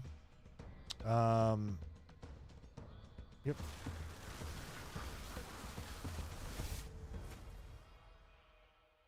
We will go with this because the more fragility that we are putting on, the more damage they're taking.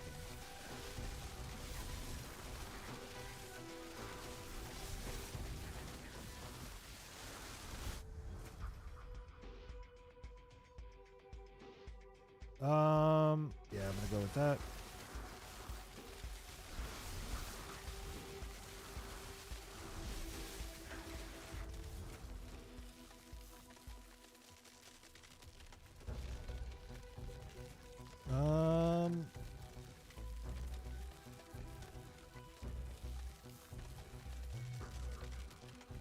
Our bomb barrage is not doing too bad. I'm gonna go with multicast.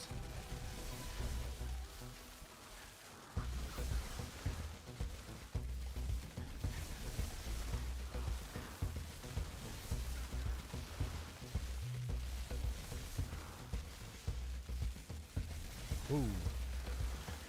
You can already see that I'm starting to not get through stuff as fast. Damage modifier on shoot. Sure. Smaller enemies, not too much of a problem. Larger enemies are becoming a problem. All right, you know what? I'm actually going to go with a little bit more movement speed. 20% movement speed. See, I could just kite him around all day long. It's not a problem. Cast frequency. Ooh, increase my health by 45 is nice. But I'm going to go with, again, cast frequency. Multicast up. Frag shot is already up high. I'm going to go with multicast.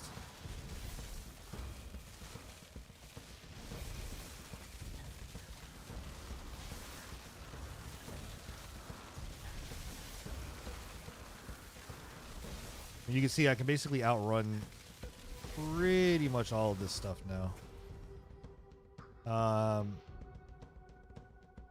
don't think I'm applying a slow that often, but I will go with that. Well, I guess my ice is applying slow, so that's not too bad.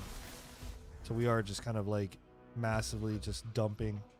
I don't need Doom. I don't need any more Doom. I'm just gonna keep pumping up multicast, honestly.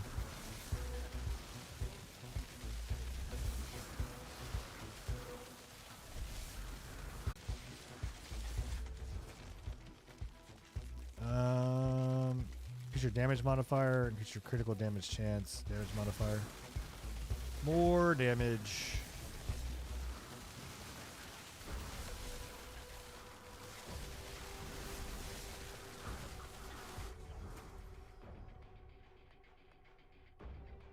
Yeah, I mean, I guess I'll just keep moving fast. I mean, I don't need Doom. Like, Doom is already being applied. Like, yeah, I could technically stack it more to have more damage done, but I don't really need more damage, more Doom stacks. I just need it to be applying every single time I'm attacking. Because if I'm attacking enough, like, the stacks will get high enough. Oh, I took Rain of Arrows out. That's right. I was like, I thought I had Rain of Arrows. Yeah, cast time again. Just keep cast time up.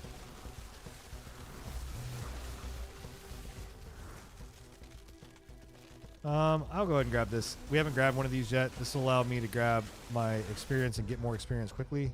Ooh, yeah, absolutely. Multicast up by 20%. Thank you. I will take that.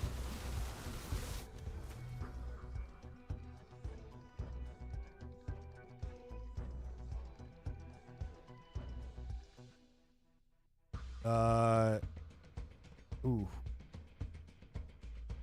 Yeah.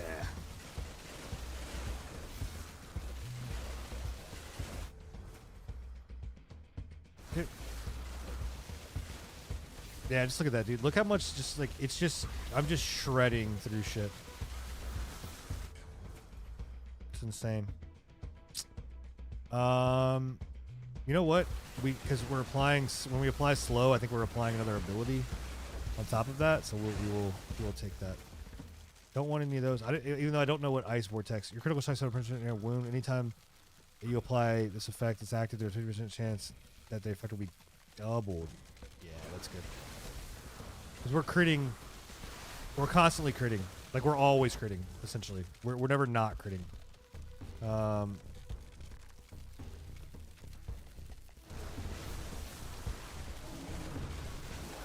Yeah, look at this, dude. Look how fast we're shredding through them. Holy shit. That's insane. That is insane. Yeah, I mean,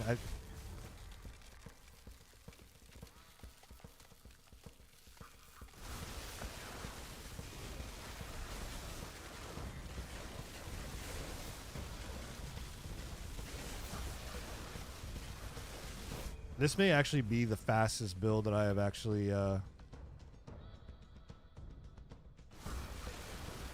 this may actually outdo my other build. The other build I had last night was nuts. With my Huntsman, this is crazy.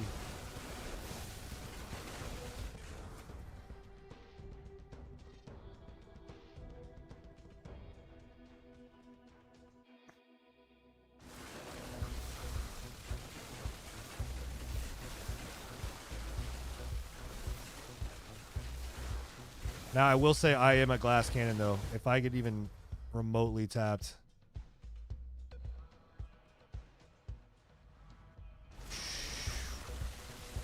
I'm fucked. Now, see, that's also good, too, because I had a 100% chance to apply Doom, which means I have a 100% chance to apply Dazed. That's not bad.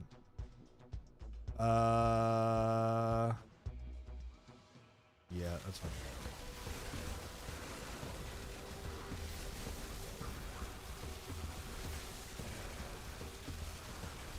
Those guys are still staying alive pretty well. Ice Vortex. Someone Ice Vortex. Okay, so it's the same thing as the other one. Shadow Spikes is pretty low. Go with that. Go with Shadow Spikes.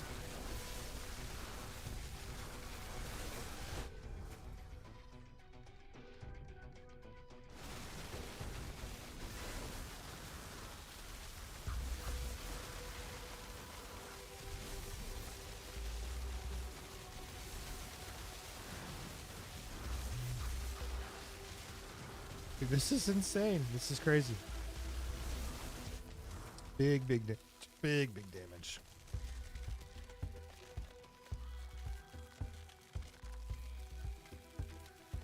Sure.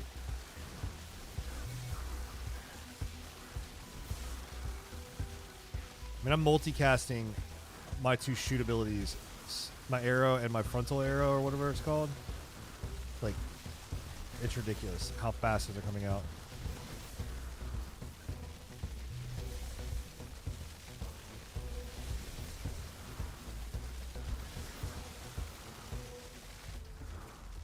Bloodlust is so good too.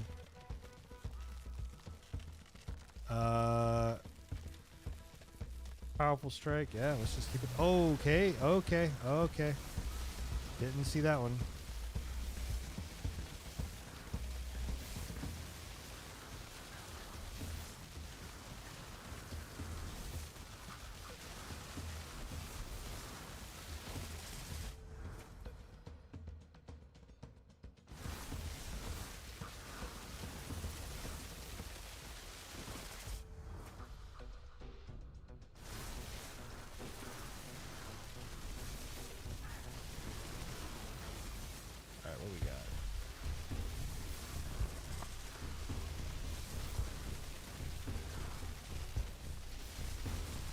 I'm basically just kiting around him faster than he can. Look. Just done. Just done. That's fine. And I think when we're applying slow, we're also applying something else, so it works. Those guys gotta go. Those guys suck. Because they lay down poison. Stupid snakes.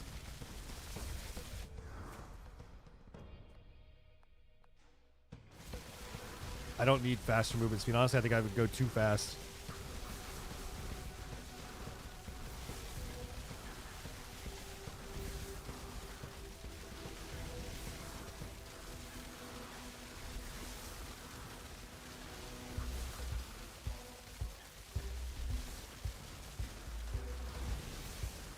Saw him that time.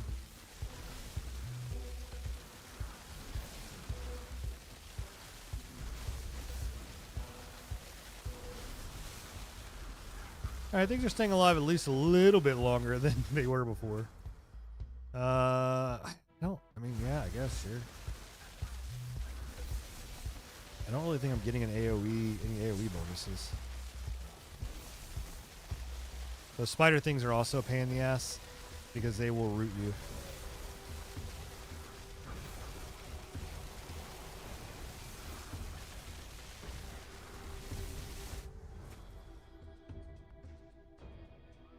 Shadow Spikes is at 8.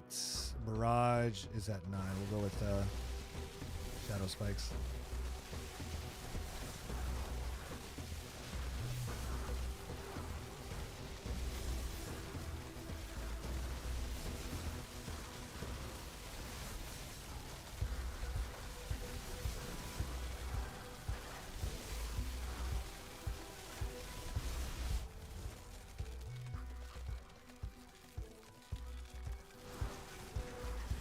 I don't really know if that's actually doing anything, because I don't think that my bombard ability is actually getting any bigger.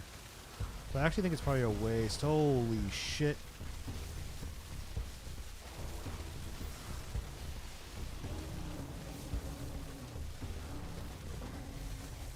Dude, look at that. Look how fast that dude died. Like, I just needed to like legitimately focus in on him and he was just dead.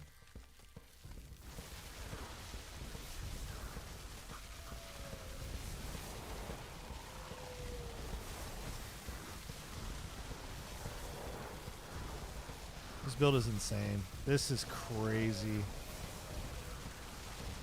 I'm just shredding through everything.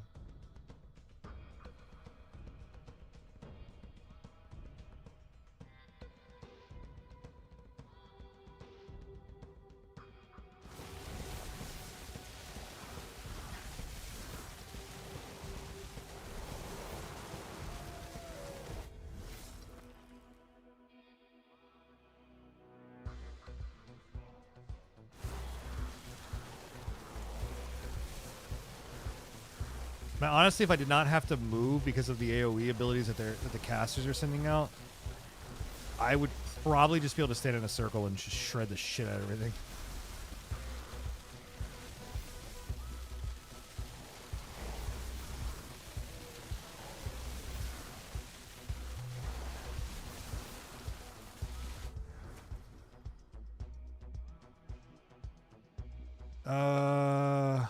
Lightning bolt is still the slowest.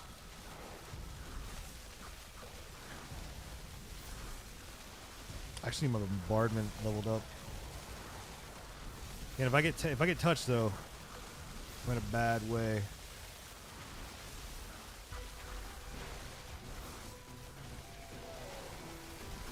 Because that was my thing with last night. Was last night I was just shredding through so much shit, but I was slow. The Huntsman is slow. The Rogue is fucking fast as hell, but the Huntsman was slow, and I got stuck in like one ability, and I was at full health, dead. There was no coming back. Something almost like that, right? Where it just like happened to like be just like the perfect placement of an ability, and I just ate it.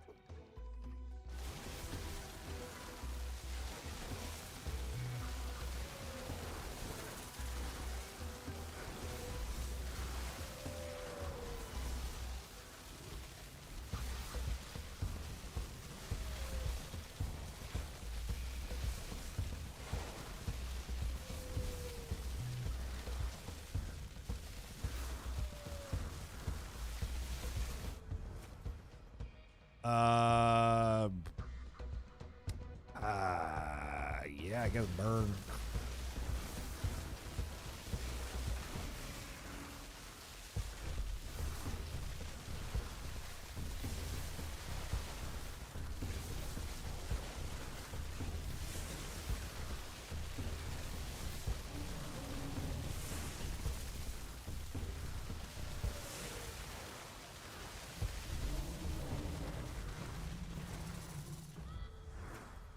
Wow. Again, I'm not.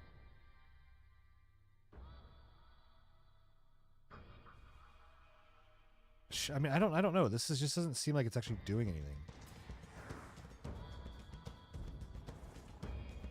Choose a portal. Let's keep going, baby. Let's just keep it going. Why not? We on a roll.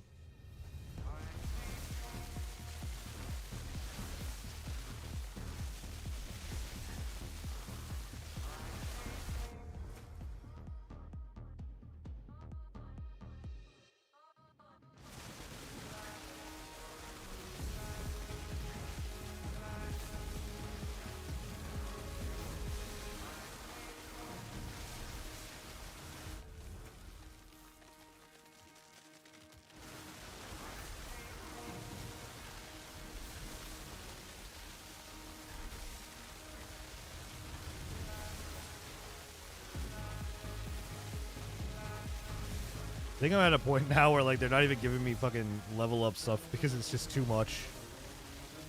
I'm just shredding shit too fast.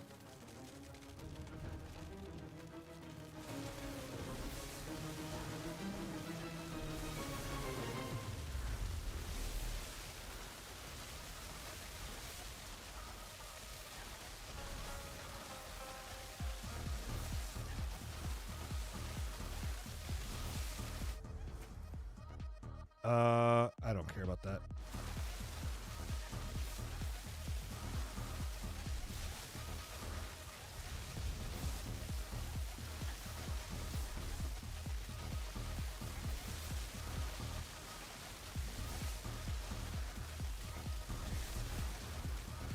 Chat, I think we've won. I think we've won. I think this is just, we're just there.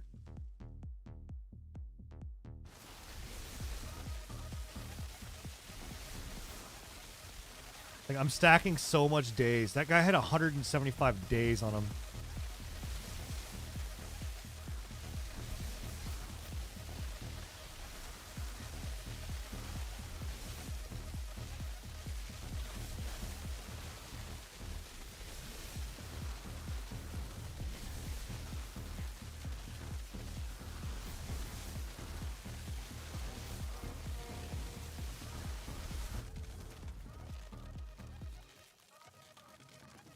Don't even know. What is this? Still level up by, again, damage modifier, multicast by 4.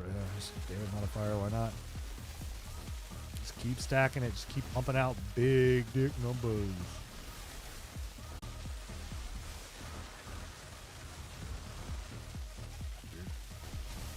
OBS disconnected.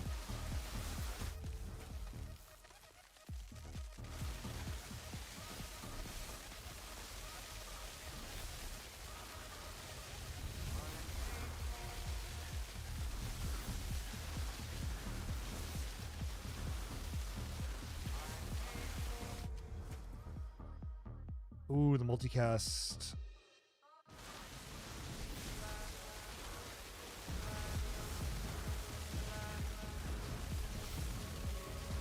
I honestly actually might get rid of the bombardment. I mean, I don't know though. It's doing a lot of damage. It's doing a lot of damage to things that are close up.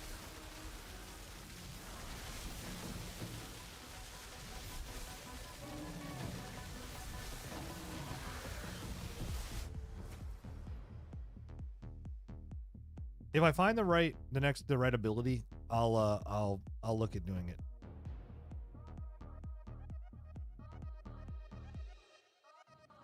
Because that's received increases all damage by 3%, and the damage received by negative effects by an extra. Like that's a pretty big deal.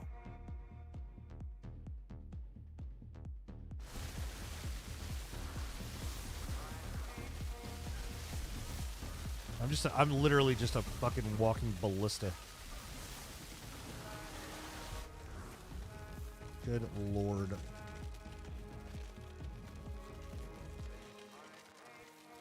Damage modifier by 210. Cast frequency is only up by, what is this? Let's cast frequency. It needs to go up more. I thought I picked that up.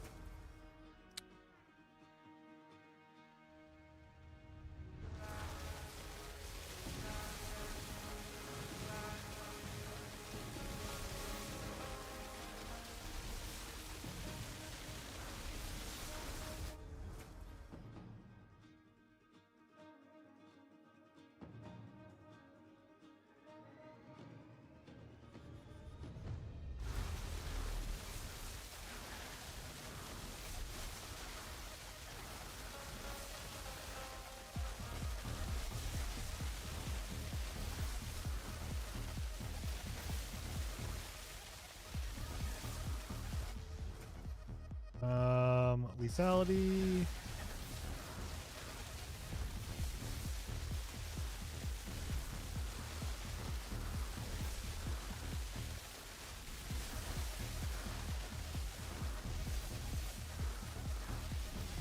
Yeah, I think we've beaten the game, guys. I don't know if there's any like a way that we can't. Yeah, sure. I mean, we're applying poison, we're applying doom. We apply doom, we're applying daze. We apply daze, we're applying doom. We apply. It's just like we're applying burn. I mean, it's just kind of like if we apply slow, we're applying daze. Daze slice. I mean, it's just these guys don't have a chance.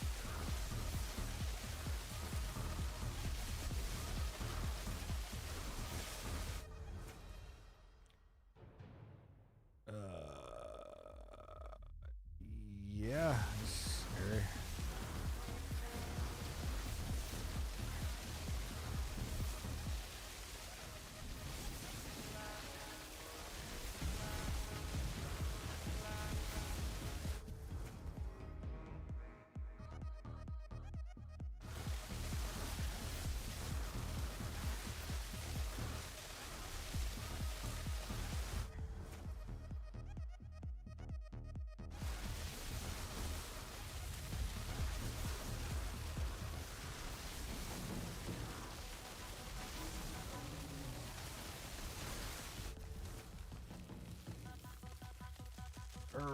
Shrapnel bomb.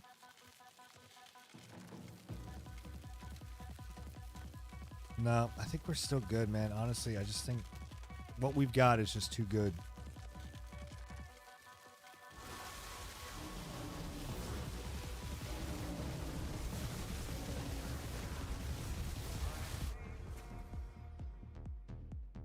I got hit by something.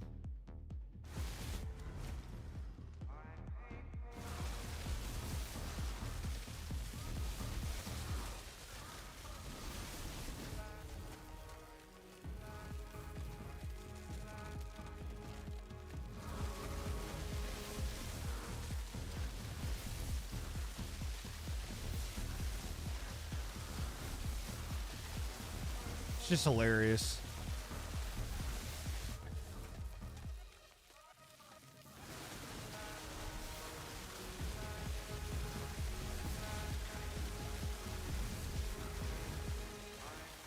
There's another ability that you get.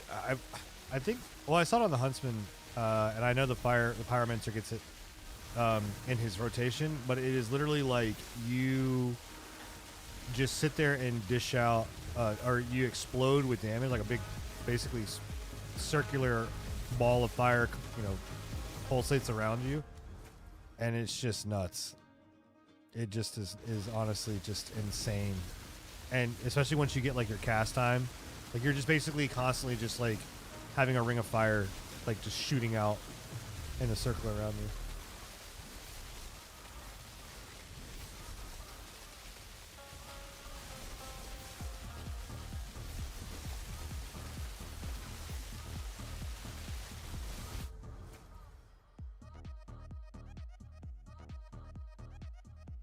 Chain lightning actually might not be too bad, but it's not any. It's not a bolt.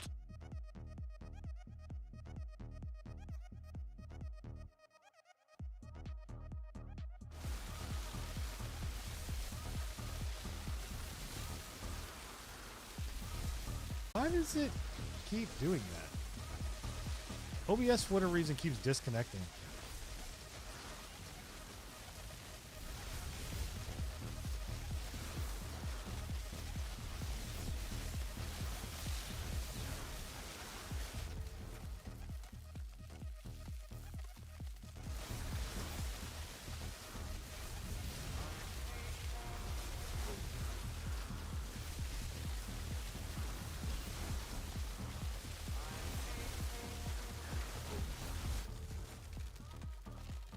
Yeah.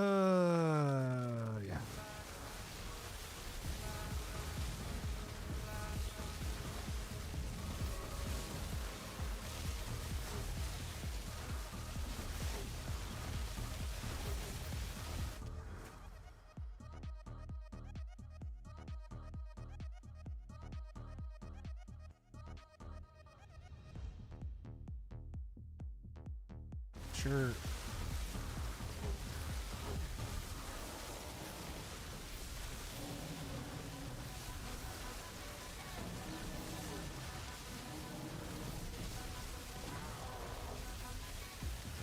Good lord, dude.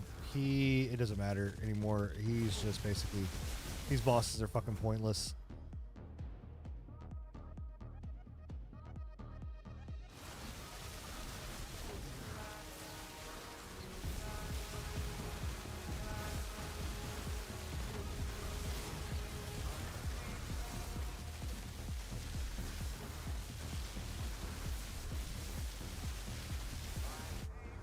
I'm unstoppable.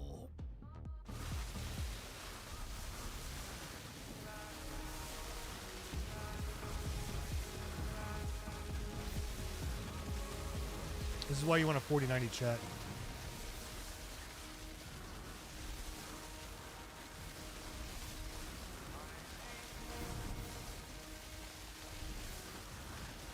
So you can do things like this.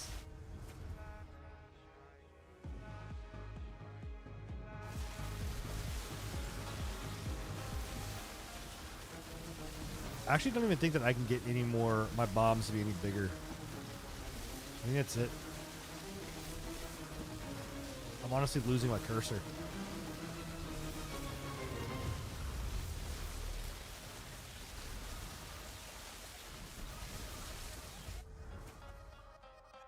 Give me 1 sec.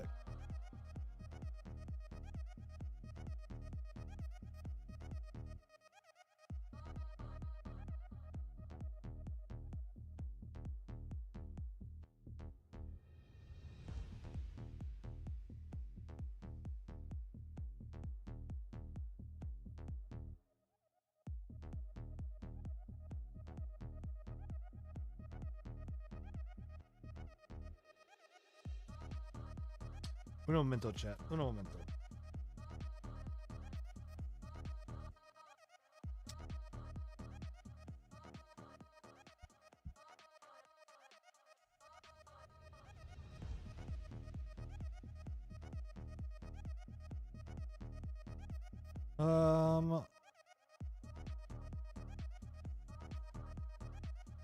Let's do this.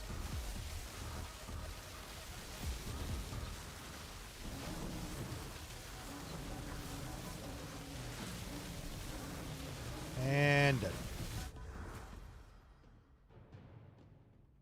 And oh, I took damage. What the fuck? Oh shit. Okay. All right, we gotta be careful there.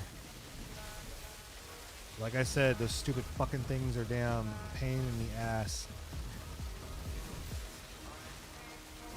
I gotta find some health fast. I may have spoke too soon, chat.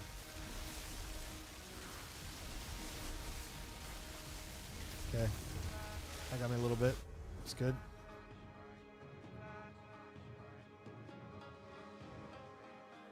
Alright, I'm actually going to start building a little bit of armor here. Because our damage is insane. We need to be able to resist some damage.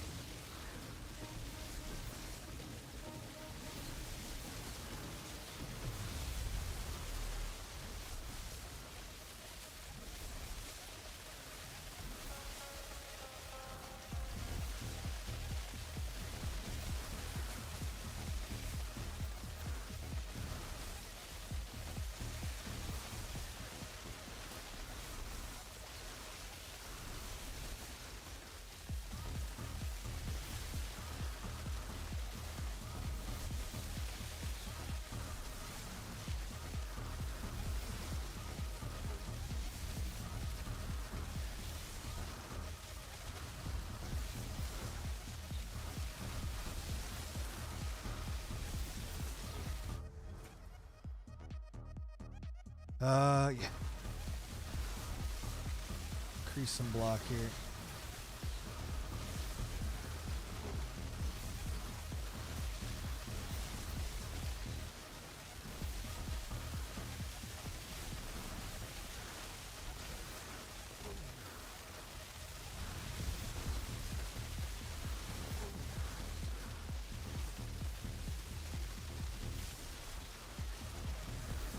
Man, our damage is starting to actually fall off a little bit. We're not killing these things as quickly. Holy shit.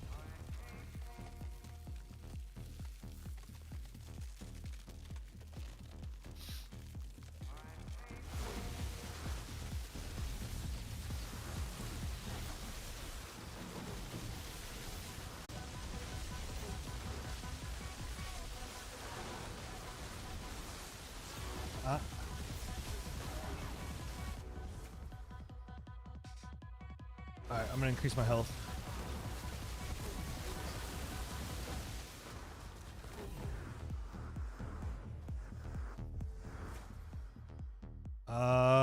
Increase the question.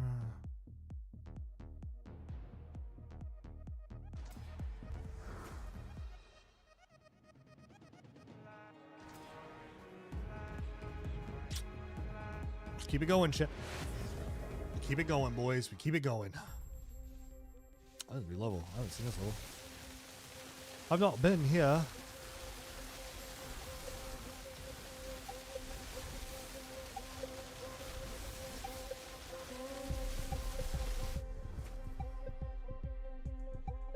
Yeah,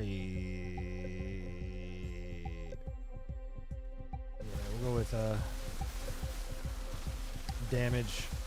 Let me get back on a damage train. Does that keep happening? Give me 1 sec, chat. I want to look at something. I have a feeling I know why it's happening.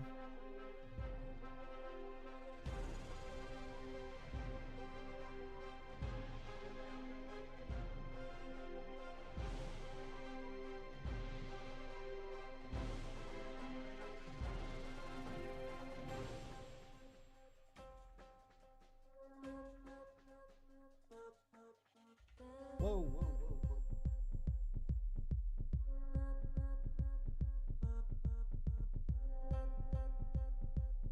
See if that helps.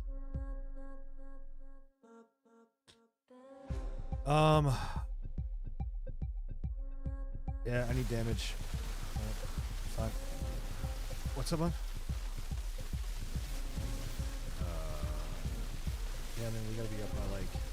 We need to be out of the house by like 9. I mean, however much sleep you need. I mean, again, if you're too tired, you're not gonna drive. Yeah.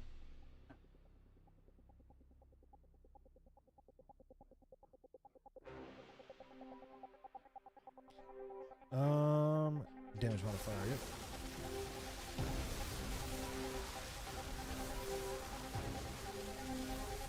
I do not know why OBS keeps disconnecting.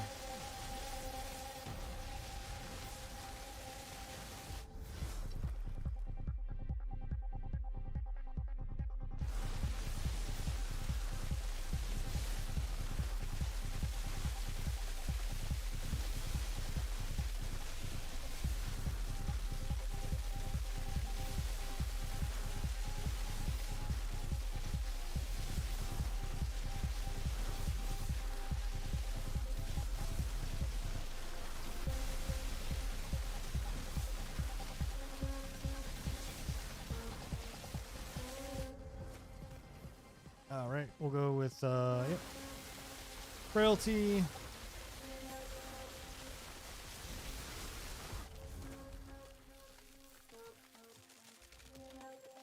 Keep going with frailty.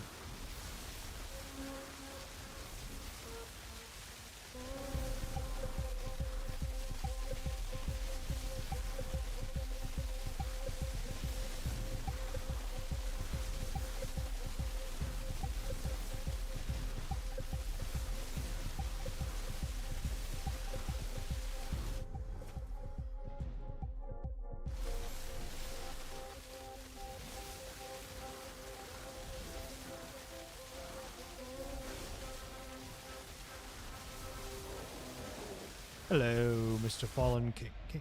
Yep, see? I got hit. Holy crap. I got smacked. One tapped.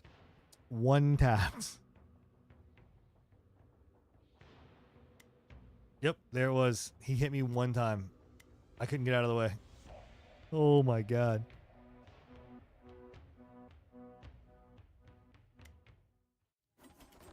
All right, so now we're gonna level up, and chat, I'm gonna call that for a night.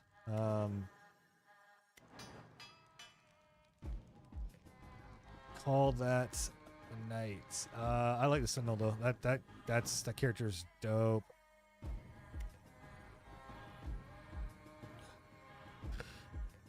Increases the runic power, which I think is this. Yes.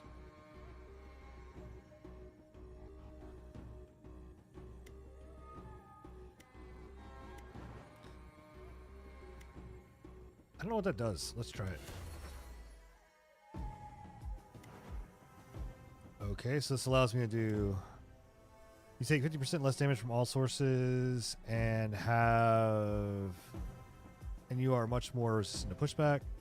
You start the game with a special weapon skill for your currently equipped weapon. That's not bad. Add up to 6 random active skills of skill types of projectiles that your character would not have access to otherwise to the skill pool if possible. That's pretty dope.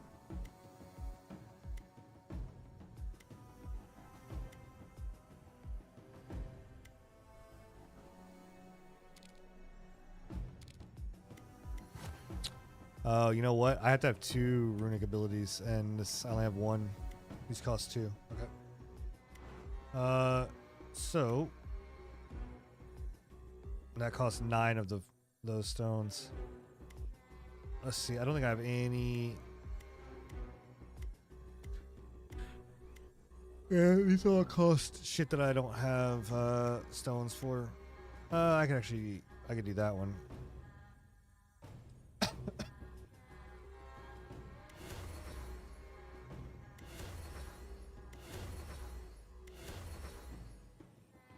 I can almost level that all the way up.